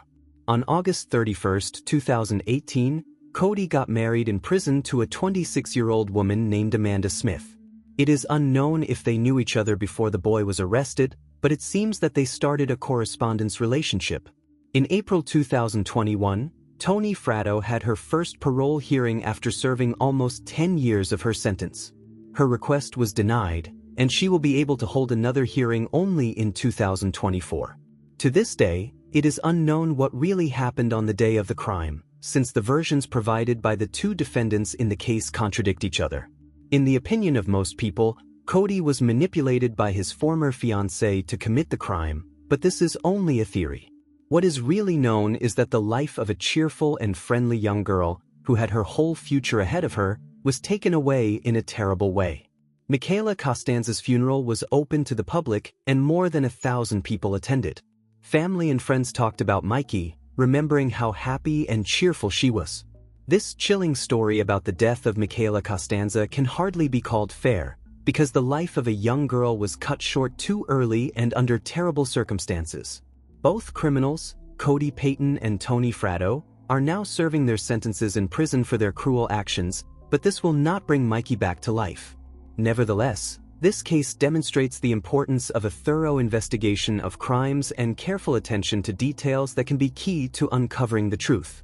It was only thanks to the persistent work of investigators and the use of all available evidence that Cody and Toni's involvement in Micaela's murder was established. If you like this story and want to learn more about the investigation of complex crimes, be sure to subscribe to the Detective Brooks channel. Here you will find many interesting and exciting stories about the work of investigators, profilers, and forensic experts who solve the most difficult cases. Support the channel with your subscription and share it with your friends if you think this information will be useful for them. Marriage is a serious decision that requires careful consideration. There is a wealth of literature dedicated to this topic, but few works reveal the challenges and risks that await a couple in the future. Today's story vividly illustrates how important it is to ensure that a relationship does not turn into a tragedy that will later be written about in the newspapers. Sara Starr, the heroine of this story, was born in 1979 in the small town of Colby, Kansas. From a young age, she easily found common ground with children, So as a teenager, she decided to become a teacher. After receiving her education, Sara got a job teaching literature and writing at a local elementary school. The work brought her great pleasure, and this was felt by everyone who interacted with her during lessons or outside of them. People described Sara as a sensitive and balanced woman who got along wonderfully with students and knew how to engage them in the material. The morning of November 27, 2017 brought disturbing news to the sheriff's office in Coffee County, Alabama. A witness reported the probable suicide of an acquaintance. Police were called to a house owned by the local church community. For a long time, it had served as a pastor's residence, but in recent years it was rented out on favorable terms, but only to members of this church. Until the tragic incident, the tenant was Sara Starr, a recently divorced mother of 4 children. Sara's marriage to Jason began back in February 2001, when she was 22 and he was 28. At that time, the girl was finishing her studies at the University of Kansas, where she obtained a bachelor's degree in education. Jason had recently returned from military service, got a job, and was gradually adapting to civilian life. He had already been married before, and a son was born in that marriage, but due to differences with his first wife, he divorced. He then married Sara, who was captivated by her kindness and pretty looks. At first, their union seemed stable and calm. Sara told everyone how wonderfully everything was going. But over time, more and more people noticed that Jason was not as gentle with her as she claimed. He often humiliated and insulted his wife in public, although she tried to smooth over the rough edges. At the time of the events described, Sara was 38 years old. She had 16 years of a difficult married life behind her, which she finally dared to end. But the divorce dragged on for 2 whole years. The woman was faced with the task of finding her place in life, because now she was left alone with 4 children in her arms, without the support of her husband. All parental responsibilities, including providing for the needs of the little ones, fell on her shoulders. Sara's world was turned upside down, but after the disappearance of her conflicting and dominant husband from her life, the situation seemed to improve. At least it became safer and simpler for her. 4 years after the wedding, the couple had twins, and 5 years later, a second set of twins was born. A rather rare coincidence, although perhaps not accidental, given Sara's love for children. The woman was on cloud 9 with happiness, having become a mother of many children. The same could not be said about her husband. At that time, the family lived in a remote corner of the town of Colby, Kansas, where both were born and raised. But then they decided to move to Coffee County, Alabama. The couple rented a house, Jason got a new job and even started his own business. And Sara became a housewife who had to take care of 4 babies and do household chores. Of course, it was not easy. The woman experienced a tremendous burden, although she tried to cope with all her responsibilities. But the money her husband earned was not enough. So Sara had to get a part-time job at a school. The load on her increased significantly. She could barely cope with all the chores, and Jason hardly helped. It would seem that after the divorce, Sara's life should have improved. She found support in the local Baptist church, quickly joined a new environment thanks to her gentle nature, sociability, wonderful sense of humor, and various hobbies such as gardening and photography. In 2016, Sara taught 4th grade at an elementary school. Colleagues described her as a very positive and friendly woman. But behind this happy mask, something dark was hiding. Things were not going so well at home. Jason constantly lashed out at his wife because of the children's noise, lack of sleep, or the mess that the kids made. The atmosphere especially deteriorated after the birth of the second set of twins. There were so many children that the husband began to perceive them as a burden. Sara realized that she was tired of the toxic relationship but couldn't go nowhere. So as soon as the woman got a job and settled in a new place, she realized that she could count on financial independence from her husband. The unhealthy relationship could no longer continue. But Jason's business, for children, division of property, and custody, all this could become an obstacle. Despite the inevitable difficulties, Sara moved out of Jason's house in desperation and into a house that the church provided for a small fee. And she filed for divorce. However, the process dragged on for 2 whole years. According to her ex-husband, the wife was under constant stress the entire time. Her so-called frivolous spending was especially evident. Jason claimed that Sara tended to spend his money on absolutely unnecessary things. She was a real shopaholic. And when she became a single mother, the situation only worsened. She even ran into financial difficulties. Fortunately, the church community supported the woman in a difficult time. Despite life's adversities, Sara remained a caring mother and coped wonderfully with all her responsibilities. Although her condition somewhat deteriorated, she was very nervous, often quarreled with Jason, slept poorly, and felt mild depression. At the same time, she refused the help of psychotherapists, limiting herself to antidepressants. When it was time to move out of the house where they lived with Jason, Sara asked her friends, the couple Dana and Lawrence, to help.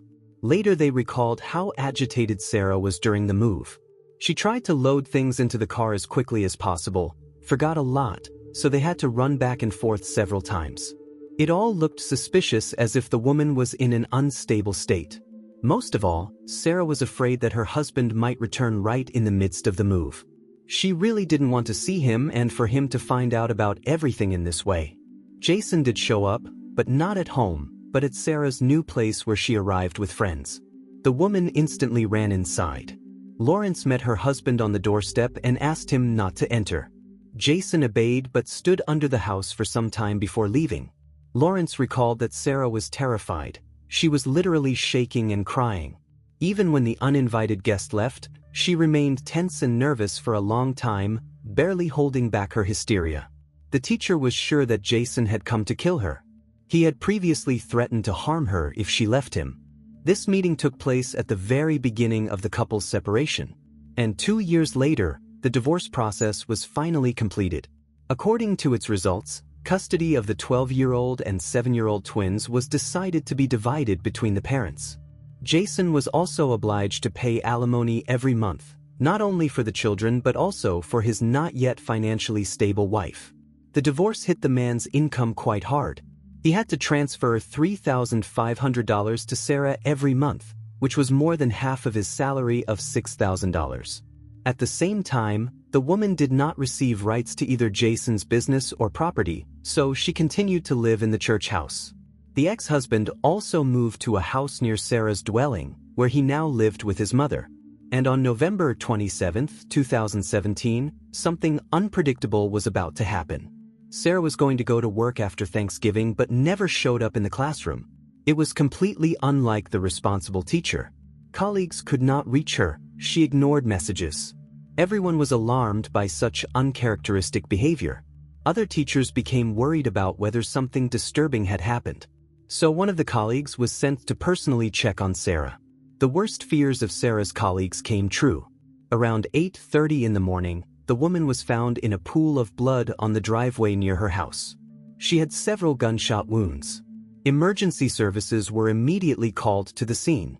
Although at first, a colleague suggested that Sara could have voluntarily taken her own life, even a superficial examination convinced the police otherwise. Most likely, the teacher was the victim of an attack. Her injuries were very serious. Detectives found out that around 6:30 in the morning, Sara left the house, intending to go to work. But instead, she was shot in the chest. An unknown attacker shot her with a shotgun at almost point-blank range. The second charge of buckshot was also fired from a very close distance, into the head. Neighbors admitted that they heard some shooting in the morning. But since it was a rural area where many hunters lived, no one attached much importance to it. In such areas, people often used weapons for hunting or scaring wild animals away from their property. Forensic experts did not find any fingerprints or tire tracks at the crime scene. But as soon as it became clear that shortly before the tragedy, Sara had completed a difficult divorce process with her husband, reasonable suspicions immediately arose. Among the first witnesses who spoke with the investigators were Sara's friend Dana and her husband Lawrence. They helped the woman with the move and confirmed that the Starrs had a difficult marriage and then an equally exhausting divorce.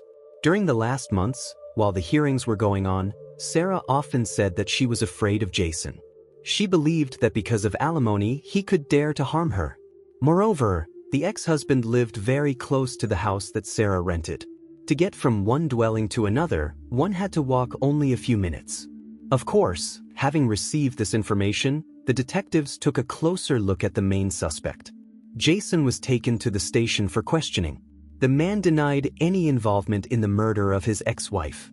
A few hours later, he was released because his alibi was confirmed. It turned out that at the time of the crime, Starr was having breakfast with his children at a restaurant. This was evidenced by surveillance camera recordings and witness testimony. Despite his release, suspicions about Jason were not completely removed. He had obvious motives for getting rid of Sara. In addition, the relatives and acquaintances of the deceased confirmed that she was clearly afraid of her ex-husband. Only he had reasons for murder. The woman had no enemies, ties to the criminal world, or any problems. Could the father of 4 children have killed their mother by hiring a hitman? The investigators had yet to find out. For the next few months, Jason was closely watched. But even by January 2018, nothing incriminating was found. During this period, a press conference was held to inform the public about the progress of the investigation. It was announced that the state governor had appointed a reward of $5,000 for any information that would lead to the arrest of Sara's killer. Another townsman later added $500 to this fund. However, this did not yield any results. Some leads appeared, but they were discarded during the check. For the period of the investigation, Sara's children were transferred to the custody of social services, due to doubts about Jason's integrity. Since then, law enforcement officers have made many more statements about the progress of the investigation. The police asked the public to provide important information that would help move the case from a dead end. Progress was made for several years. The state law enforcement agencies came to the aid of the local sheriff. Despite this, the investigation stalled until December 2021. It was not easy to get close to Jason, but the detectives were certain that he was involved in the crime. Perhaps indirectly, through a hired killer. Starr had a strong motive. He had to give more than half of his income to his ex-wife and children. Financial disputes often become a motive for murder. The man tried to get full custody of the children but failed to achieve this through the court. Of course, Jason did not want to give away thousands of dollars every month. While viewing the suspect's computer, the police came across notes that he had been keeping for a long time. It was like a draft of a book that the man planned to publish in the future. Here were the keys to his relationship with Sara. In his writings, Starr expressed dissatisfaction with the court's decision. He did not want to pay his ex-wife and was thinking about how to avoid payments. Jason made many degrading remarks about Sara and women in general. All these hateful statements only strengthened the police's suspicions about him. In addition, while studying the suspect's financial transactions, detectives discovered 7 different transactions totaling $2,600. They were made from September 7th to November 15th of the year Sara was murdered. These were transfers between Jason and a certain Lily. The investigation found out that she was a friend of Starr's brother. At the same time, before September 7th, there were no transfers between them. They didn't even communicate much. After meeting with Lily, the detectives learned that Jason had given his brother Darren a motorcycle of the 2016 model year, a rather expensive vehicle. But for what purpose? The man clearly did not have the financial means for such costly gifts. He justified himself by saying that he had an accident but did not want to inform the authorities about it. So he gave the damaged bike to his brother for repair. Allegedly, Darren estimated the scope of work at $5,000 and said that he could take payment in parts as he purchased spare parts. Why Jason decided to transfer money through Lily, whom he hardly knew, he kept silent about this. It looked strange. Everything was completely legal, but it raised doubts that transfers for motorcycle repairs were sent to a practically unfamiliar girl. Starr explained the $2,600 as financial assistance needed to restore the bike. However, the detectives believed that in reality, it was a payment to his brother or Lily. One of them, or perhaps both, attacked Sara and killed her. Investigators suggested that Lily was used as a front person, an intermediary to pay for the crime and at the same time confuse the tracks. They were sure that it was on Jason's motorcycle that the killer imperceptibly got to Alabama. Darren was described as a rough, unpleasant man. He lived most of his life in a trailer in Texas. He was far from any excesses and shunned society. There were nonviolent crimes in his past. For example, an arrest in 2013 when Darren was stopped for speeding. There was a patrol dog with the police, which gave a signal about the presence of prohibited substances. During the inspection, several types of drugs were found on the man, as well as equipment for their manufacture and use. For possession of prohibited drugs, he received a relatively short sentence. But did this make Darren a killer? The police checked the brothers' messages and other data, seizing their mobile phones. It turned out that before Thanksgiving 2017, the new main suspect had just arrived in Coffee County, Alabama. This happened on November 18th, and he stayed here for 10 days. At the same time, he was often near the victim's house. Darren's movements near the church house where Sara lived were recorded. The night before the murder, he turned off his mobile phone. Probably, the criminal was following the teacher, so he wanted to hide data about his whereabouts. The phone turned on again around 10 in the morning, already in Texas. On the evening of the 27th, on the day of the crime, Darren sent his brother a message that resembled some kind of code. It was about a successful deer hunt. Apparently, they communicated using coded correspondence. One of Sara's neighbors said that he saw a motorcycle that, according to the description, was similar to the one that Darren kept. This notable vehicle appeared near the victim's house several times shortly before the murder. Different people repeatedly noticed it here.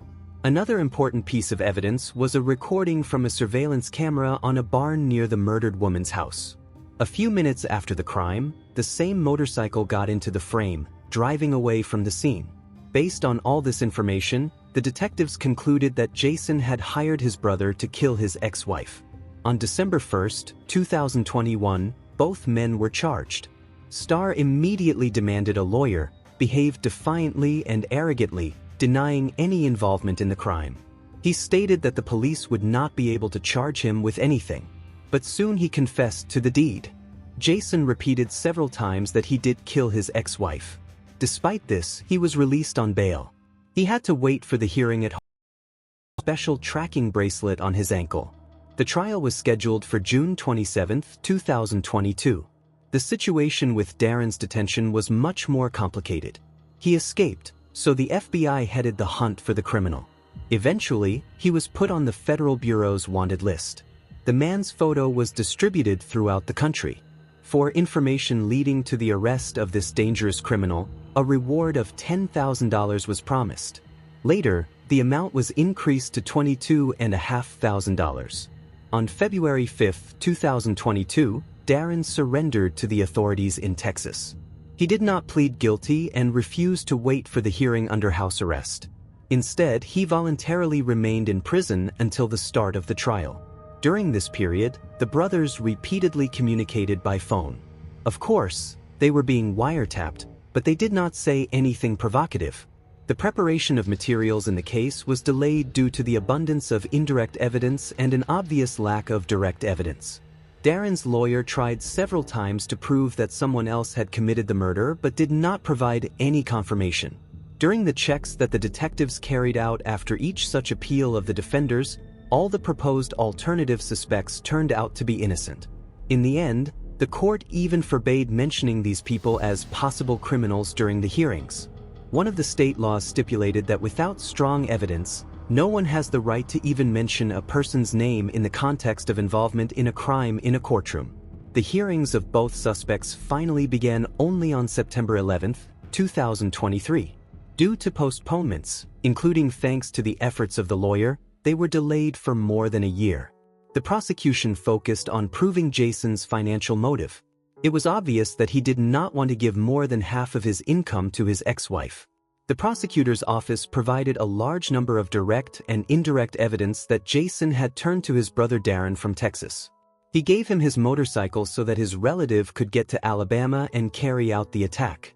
He transferred money to his girlfriend. The prosecutors insisted that the behavior of Lily and the two brothers was a weighty argument against them. After all, neither before nor after these events did either of the men communicate with her. She was a distant acquaintance with whom they had long severed contacts. At the same time, through her, Jason transferred funds to Darren, and she took a small percentage. Lily managed to justify herself, denying involvement in the crime. According to her, She did not even suspect why these two were engaged in such matters.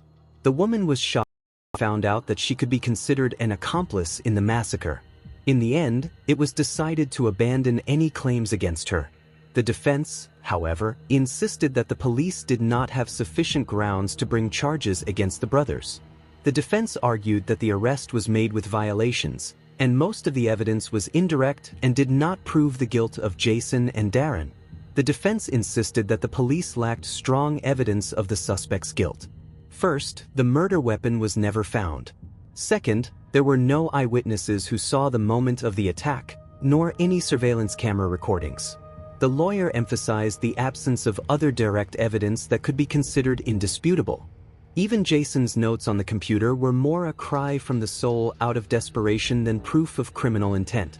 Since the man lost the divorce proceedings and now had to pay large sums, he simply poured out his discontent and despair in these autobiographical notes. Of course, this is not enough to regard it as direct evidence of a desire to kill someone. Interestingly, during Darren's 10-day stay in Alabama, there were no calls between the brothers. They probably used something less noticeable for communication, personal meetings, or disposable phones that can be purchased online. Such devices are often used specifically for illegal activities. The lawyer also drew attention to the fact that no footprints, fingerprints, DNA, or even tire tracks of the same motorcycle were found at the scene of the massacre. In his opinion, this was a strong argument in defense of the defendants. The recording from the surveillance camera on the barn near the church house also seemed unconvincing to the defender. It was a poor-quality video in which it was difficult to make out anything other than the fact of a motorcycle passing by. The lawyer referred to the fact that many people in the district had bikes. So anyone from the local residents could have driven past the barn. The main argument of the lawyer was the video in which Jason was having breakfast with his children. He visited a restaurant 10 kilometers from Sara's house at the very moment when his ex-wife was being shot by the criminal. In addition, from the very beginning, Starr willingly cooperated with the investigation, voluntarily allowing the police to inspect his mobile phone and computer. The lawyer also drew attention to this, trying to convince the jury that a real criminal would never allow the cops to do this under any circumstances, knowing about his unclean conscience. However, all this sounded unconvincing, especially against the background of Jason's behavior and his confession after the arrest. The court debates lasted 6 days, after which the jurors retired to discuss the verdict. It took them 6 full hours of rather active discussions. In the end, the jurors decided that Jason and Darren were guilty of murder and conspiracy to commit murder. Until that moment, Sara's ex-husband was under house arrest and wore a special bracelet. Now he was taken into custody. On January 4, 2024, both were sentenced to life imprisonment without the right to early release. In fact, this was a great relief for them, because such a crime could have been punished with the death penalty. The votes of the jurors were divided, which saved the brothers from the highest measure of punishment. Jason was also obliged to pay a fine of $25,000. After the announcement of the verdict, the lawyer of 54-year-old Darren announced his intention to seek its cancellation. Instead, Jason's defender did not make such statements because of his client's early confession to the murder. The couple's 4 children were transferred to the custody of the deceased's parents. At the trial, the older twins wished their father to rot in prison and said that they no longer wanted to see him. Both criminals are still in a federal prison in the state. There is no exact information regarding the appeal and the fight for the release of the conspirators. The story of the murder of Sara Starr is shocking in its cruelty and insidiousness. A woman who finally broke free from a toxic marriage and began a new life became a victim of a vile conspiracy on the part of her own ex-husband. Instead of accepting the divorce and giving Sara peace, Jason decided to get rid of her in the most terrible way, by hiring a killer brother. One can only wonder how financial gain can cloud the mind so much that a person decides to commit such a monstrous crime. After all, Jason deprived the mother of his children of life, dooming them to orphanhood. And all for the sake of not paying alimony. This tragedy forever changed the fate of 4 teenagers who lost the closest person due to the greed and meanness of their own father. It is very unfortunate that justice cannot always prevent such crimes. Although there were all the prerequisites to consider Jason potentially dangerous: threats, toxic behavior, hatred of the ex-wife. Perhaps if Sara had been warned and protected in time, the tragedy could have been avoided. Modern technology has allowed us to achieve unprecedented capabilities, particularly in the field of forensics. However, in some cases, human actions remain a mystery, despite the fact that they can cost innocent lives. Typically, a crime has a motive, which police use to determine who could have attacked the victim and under what circumstances. But this was not always the case. Less than a century ago, what technology can do now could only be accomplished by our lesser brothers. Thanks to an animal, it was possible to solve one criminal case in a matter of minutes, which we will discuss today. Investigators had to rely on any leads and opportunities to track down the perpetrator. Debbie was born on October 23, 1955, in Greensboro, North Carolina, USA. She was the only child in a family that later moved to Hampton, Virginia. From an early age, the girl was described as purposeful and energetic, distinguished by her curiosity and courage. Debbie easily struck up conversations even with strangers, being remarkably sociable from a young age.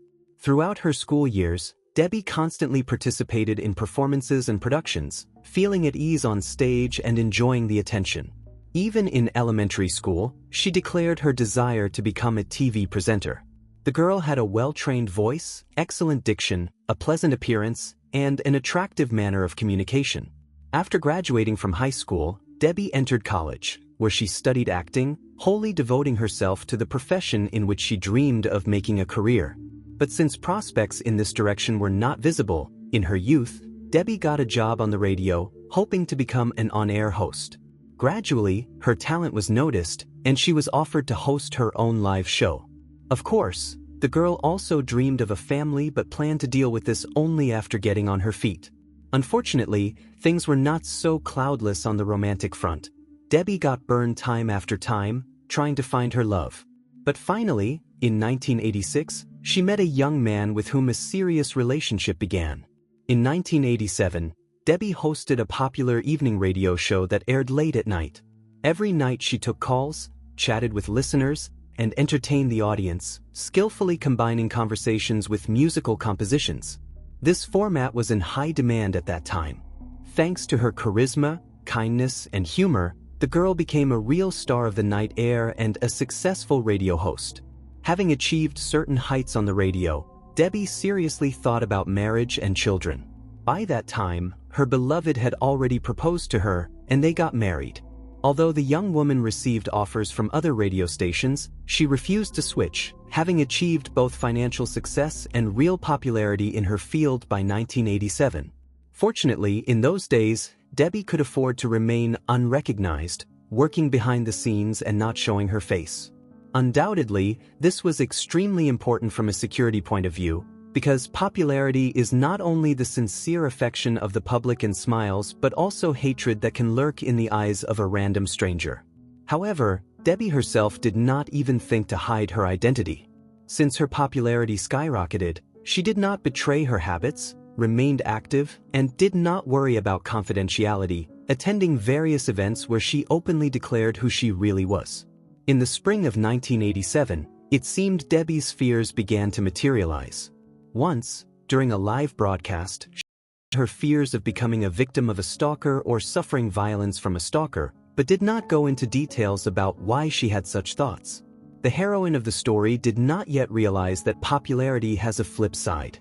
On that sunny day, 31-year-old Debbie, as usual, visited the Hampton Community Garden to relax and take care of the plants on her rented plot, not at all suspecting that something sinister might be lurking in the shade of the blooming greenery. At first, it was just an experiment, but later it turned into a pleasant hobby that she often engaged in during her free time from work, admitting that the garden had a calming effect on her. Here she felt truly cozy, enjoyed the tranquility, and indulged in her favorite pastime, growing vegetables, which became a source of peace of mind and comfort for her amidst nature. An alarming call rang out at the Hampton Police Department that day, May 9, 1987. A witness reported the discovery of a woman's body in a ditch in the community garden, noting that he had accidentally stumbled upon the deceased while passing by and could not identify her. He was literally in a panic when he called. Presumably, he had never seen such a thing in his life before. Arriving at the crime scene, the police found not only the lifeless body of the victim but also her car parked nearby. Documents found in the car helped establish the identity of the deceased. She turned out to be Debbie Dicus, a 31-year-old local resident. Detectives immediately drew attention to a possible sexual motive for the attack, as the woman's clothes were torn, although no other signs of rape were found. Debbie's car aroused particular interest, as traces of a struggle indicated that it was near the car that the confrontation between the victim and her tormentor began. Debbie's purse and personal belongings, including cash and documents, were left in the car, which immediately ruled out robbery as a possible motive for the crime. Despite desperate attempts to resist the attacker, all the efforts of the story's heroine were in vain. A few meters from Debbie's body, police found scattered items, as well as a piece of plastic that had broken off from an unknown object and did not belong to the victim's personal belongings. Detectives suggested that this fragment could have been left behind by the murder weapon used by the criminal, but additional data were needed to clarify the information, as it was impossible to state with certainty the origin of the plastic. It could have ended up there by chance. Within an hour after the investigators began working at the crime, Bill Campbell, a young man who tried to pass through the cordoned-off zone but was detained by law enforcement officers, drove up to the garden. Bill, shocked by the news of Debbie's death, said that he was her fiancé, but his behavior immediately aroused suspicion among detectives, so they decided to interrogate him at the station. With tears in his eyes, Bill admitted that he had come to the garden because Debbie had been gone too long and he could not contact her, knowing that she loved to spend time there. He decided to personally check what had happened, not even suspecting that at that time his beloved was fighting for her life and lost this battle. It turned out that Bill, like Debbie, worked as a DJ on the radio. That's where they met, and later a romantic relationship began between them. The young man said that they planned to get married in a month, but now these dreams were shattered to smithereens. However, Bill was almost immediately excluded from the circle of suspects, as he had a reliable alibi. At the time of the attack, he was at home, which was confirmed by several witnesses who saw him there during that fatal time period. While examining the area near the place where Debbie's body was found, forensic experts managed to stumble upon a broken hoe, a tool with a heavy metal part that had been thrown into the bushes near the garden. To break it in half, as the police assumed, during the beating of the radio host, required a considerable effort. On the metal part of the hoe, experts found traces of blood with remnants of soft tissue and hair, which, according to detectives, belonged to the victim. Of course, the criminal's fingerprints should have been left on the tool's handle. Meanwhile, investigators actively communicated with people who lived near the garden, hoping that someone might have noticed a suspicious person who attacked Debbie in broad daylight. Among the first witnesses was a woman who spoke about a young, light-haired man. According to the witness, she lived in a neighboring house, the windows of which overlooked the garden, where the famous host was often seen. When Debbie came there, one of the local residents often watched her, Michael Lapper, a laborer at the cemetery located across the road. He always seemed strange, was unsociable, and generally looked suspicious. The police immediately became interested in this guy, but they could not find him. There was even a suggestion that he had fled, but during the check, it turned out that Michael was not in the city on the day of the murder, so he was excluded from the list of suspects. Unfortunately, interviewing local residents did not provide any new leads. After that, the investigators focused on checking the version with the attack of an inadequate radio listener who, for some reason, might have wanted to take revenge on Debbie.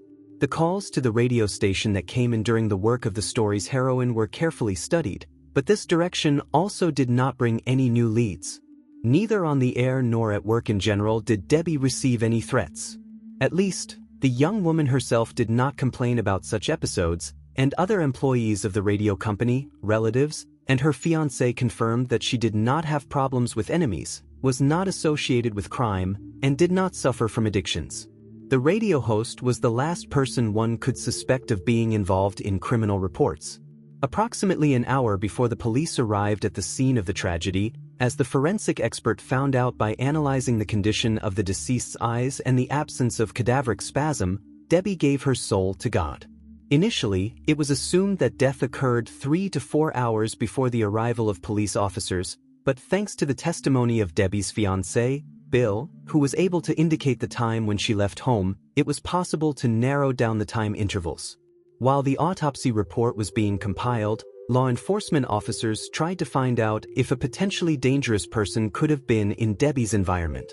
Given the young woman's popularity among radio listeners and the particular cruelty with which the massacre was committed, investigators suggested that the attacker could have been one of the host's haters. John Barker, a friend of Debbie's and a fellow radio host, spoke with the police. The man recalled that shortly before her death, the girl had mentioned her fears for her own life, but at that moment he did not even take these words seriously. John confirmed the absence of any prerequisites for such statements. Debbie never told whether it was just a premonition, whether she was being stalked, or whether someone could threaten her. When Debbie's body ended up on the forensic expert's table, the full extent of the attacker's brutality was revealed. On the woman's back, there was a mysterious bruise of unknown origin, which clearly indicated a strong impact with a heavy object. It seemed that the victim had suffered several powerful blows that led to a spinal injury. Deep lacerated wounds were visible on Debbie's head, which in themselves could pose a danger to life. The scalp was torn off in a large area of the skull, exposing the bone. There were signs of strangulation on the radio host's neck, but the real cause of death turned out to be drowning. Water was found in the victim's lungs. Debbie's clothes were torn, obviously in an attempt by the criminal to humiliate her, which, according to detectives, was the result of hatred. The absence of any traces of rape spoke volumes about the killer, who, according to investigators, should be sought among the young woman's acquaintances. A dog handler with his specially trained dog, Rhodey, was invited to track down the criminal by scent, hoping that the dog would be able to lead the police to new clues. Although investigators were interested in fingerprints on the broken hoe found near the place where Debbie's body was discovered, they were not found there. The killer probably used gloves or simply wiped off the traces. However, detectives believed that this did not prevent the criminal's scent from remaining on the garden tool. In those years, law enforcement officers did not have such a wide arsenal for studying evidence and searching for criminals, so they had to rely on techniques such as odorology, the science of smells. Although in some countries it is considered insufficiently accurate, this does not negate the fact that a dog's sense of smell can be 40 times more sensitive than a human's. Of course, much depends on the dog used, but in this case, it was a German shepherd named Rhodey with an impressive track record. Meanwhile, as the dog handler and detectives worked at the murder scene, a large crowd of onlookers gathered around, watching the investigation with interest. They paid particular attention to how the dog was given a sniff of the broken hoe handle, and the dog handler immediately perked up, noticing that the animal was behaving as if it sensed the criminal's scent somewhere nearby. At first, the dog headed towards Debbie's car, thoroughly sniffed it, and then moved towards the crowd. There he focused his attention on one young man, dressed in dirty clothes, jeans, and a t-shirt stained with grass. After carefully sniffing this person, Rhodey barked, signaling that he had found the source of the scent. This guy turned out to be none other than the same witness who had turned to the police, claiming that he had found Debbie's body in a ditch in the community garden. The main suspect in the murder of the radio host was 21-year-old Ronald Blanchard, who had recently married and worked on a fishing boat in the local port. The young man insisted on his innocence in Debbie's death, claiming that he was not acquainted with her and therefore could not have any motive for the attack.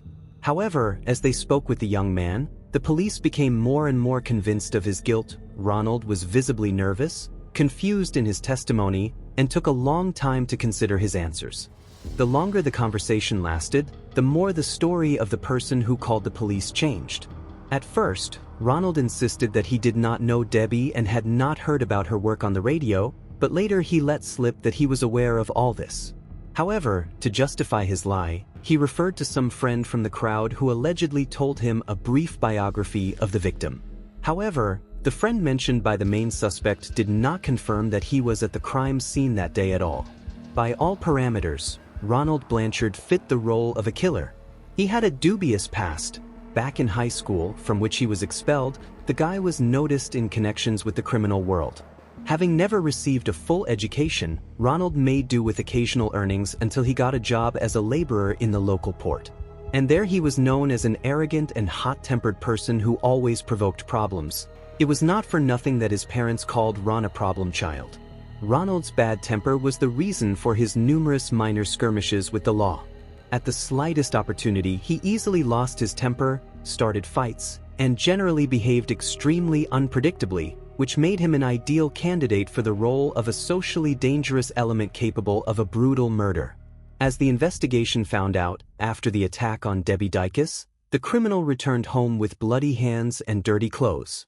His young wife, alarmed by her husband's appearance, calmed down after hearing the story that he had found the body of a murdered woman and got dirty while trying to help her. She believed Ronald, since he immediately called 911 after that. During the interrogation, the main suspect, Ronald Blanchard, claimed that he had never seen or touched any hoe. According to him, having discovered Debbie's body, he immediately checked her pulse and realized that she was dead.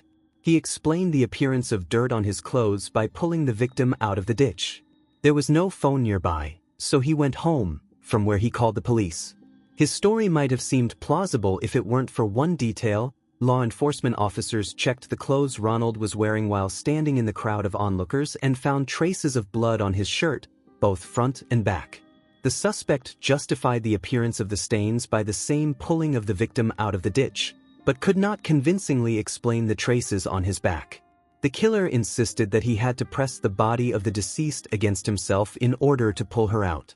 However, according to forensic experts, the splashes on the young man's back could only appear as a result of using the hoe. When he raised it above his head for the next blow, already bloody, the drops simply flowed down his back.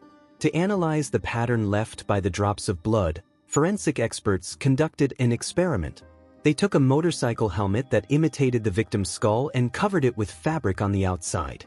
By striking with a hoe, the experts were able to obtain a pattern on the fabric of the lab clothes similar to the one on the suspect's shirt. These facts became convincing evidence of his guilt. Despite the persuasiveness of the evidence, according to the forensic expert, Debbie was beaten with two different types of weapons. The hoe left deep lacerated wounds on her head, but in addition, there were clear traces of blows with a blunt heavy object on the woman's body. The impact was so intense that it led to a spinal injury. During a search of the suspect's car and apartment, police found an old air rifle in poor condition in his pickup truck. By his own admission, Ronald often used it for hunting birds. Ballistic experts noticed a bent barrel, a dented bolt, and a chip on the barrel. A piece of polymer found at the murder scene exactly matched the broken-off part of the rifle. It became obvious that the criminal had beaten Debbie using the air rifle as a bat. A characteristic bruise remained on the young woman's back from a powerful blow, similar to a shoulder rest. During the examination of the rifle, forensic experts also found several hairs with follicles that matched the victim's hair color and length. At that time, DNA testing technology was still in its infancy and was hardly used. Innovative techniques were first used to solve cases only in the mid-80s, actually shortly before the incident with Debbie. Over those few years, the principle had changed little, and the biggest problem was the need to obtain a large amount of material for research. If there was too little, the method did not work. But in the case of Debbie Dicus, there were more than enough samples for the examination. In laboratory conditions, it was possible to compare the found evidence and thus link Ronald Blanchard to the murdered radio host, proving his involvement in this brutal crime.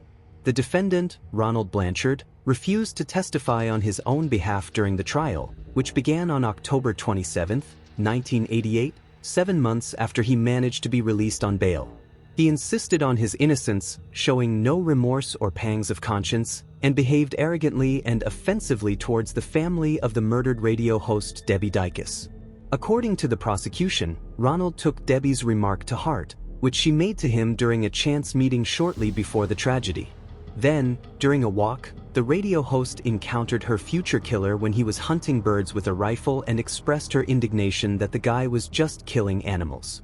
She did not suspect that by standing up for our lesser brothers, she herself would end up in the sights of a killer. Seeing Ronald in person, Debbie's boyfriend This was the very man with whom she had a conflict. He was very similar to Ron in description. Thus, the detectives obtained a possible motive for the criminal, hiding the insult. He decided to take revenge. The prosecutor's office believed that Ronald managed to track down his victim when she once again came to take care of the plants in the community garden. Taking a rifle from his car, he attacked Debbie and hit her in the back with the butt. However, the criminal's strength was not enough to knock the story's heroine off her feet, and she tried to escape. Then Ron dealt another blow to her back, and this time Debbie fell. Obviously, the attacker intended to rape his victim, but could not cope with her, since Debbie put up a serious resistance that he did not expect. Enraged by the resistance, Ronald grabbed a hoe that was simply lying nearby and used in the garden, and began to beat the victim on the head with it until she lost consciousness. As a result of this brutal massacre, his clothes were splattered with blood, and traces of grass on his knees and t-shirt appeared when the thug drowned Debbie in a dish. According to the prosecution, Ronald's call to the police was connected with his confession to his wife. When she caught her husband with bloody hands, he made up an explanation on the spot, but in order not to arouse suspicion, he was forced to continue his lie and still call the police. In fact, the killer was simply guided by the situation, trying with all his might to cover his tracks. Ronald's financial situation was assessed as bankrupt. His fortune amounted to only $597. So when the judge set bail at about $130,000, a group of his supporters were able to raise this money for the criminal. The dog nicknamed Rhodey, who unerringly identified the killer of Debbie Dicus, Ronald Blanchard, later built a real career in the fight against crime. His path began with training at a special dog academy, after which the German Shepherd took part in more than 700 cases of criminal investigations, as well as numerous search and rescue operations.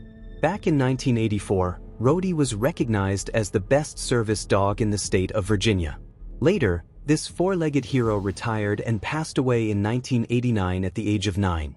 For almost 2 decades after the sentencing, Ronald Blanchard continued to insist on his innocence until he finally changed his testimony in 2006.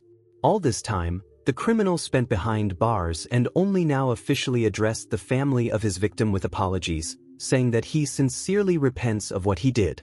10 years after the start of his imprisonment, Ron tried to appeal the verdict, insisting that the DNA testing methodology at the time of the investigation was too poorly developed and had a large margin of error, so he asked for the case to be reviewed.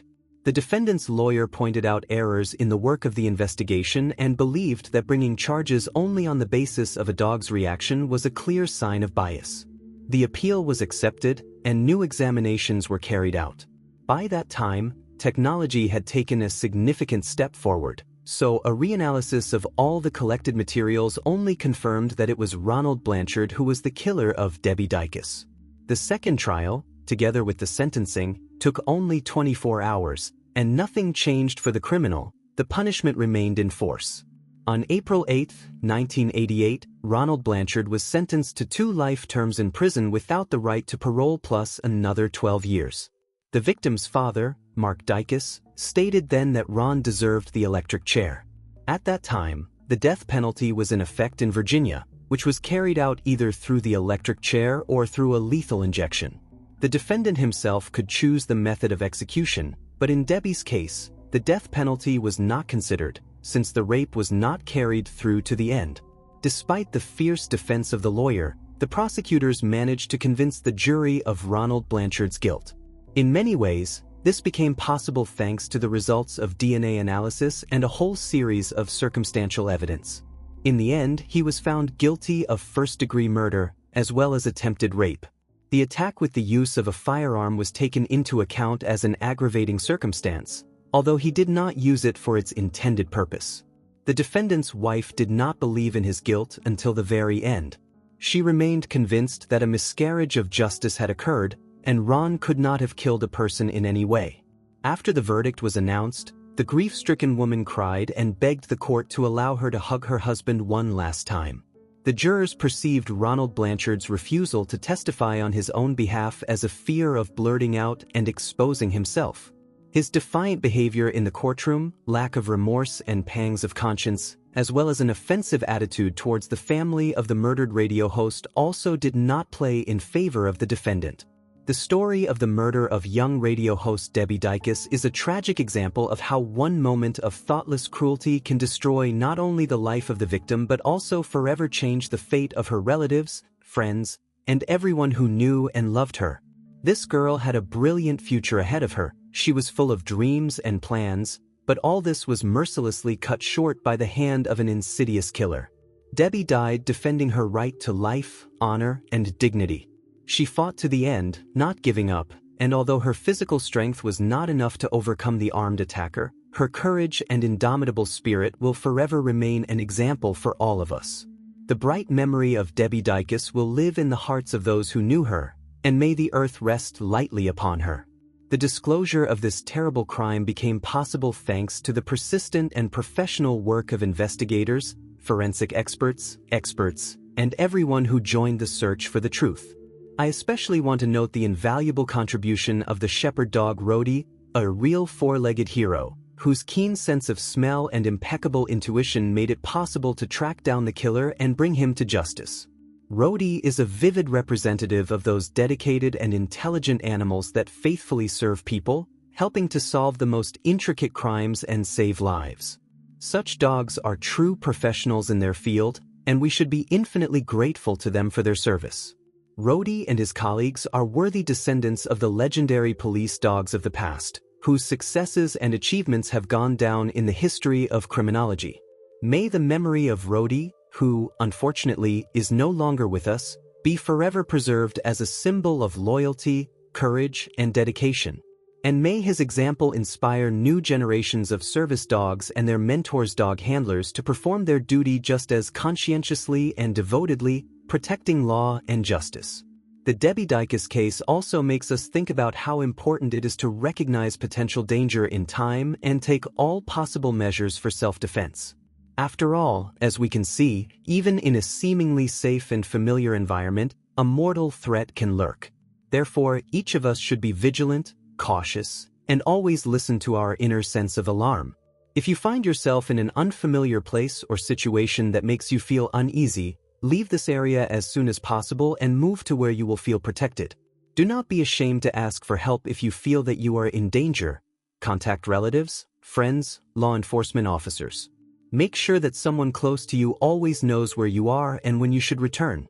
Learn basic self-defense techniques. Carry self-defense tools allowed by law. Do not enter into conflicts with aggressively minded people, especially if you feel that you will not be able to give them a worthy rebuff. Remember, your life and health are above all, and for the sake of their preservation, it is not worth risking entering into a confrontation with a criminal. And most importantly, be attentive to other people. Do not be indifferent to someone else's trouble. If you witness a crime or see something suspicious, immediately report it to the police. Your caring and active citizenship can save someone's life and help prevent a tragedy like the one that took Debbie Dicus' life. Let this sad story be a reminder to all of us of how fragile human life is and how much every action of ours matters. May it teach us to value every moment spent with loved ones and never forget that true happiness lies in love, mercy, and mutual assistance. And may the memory of Debbie Dicus and all the innocently lost victims of crimes forever remain in our hearts, prompting us to make this world kinder, safer, and more humane.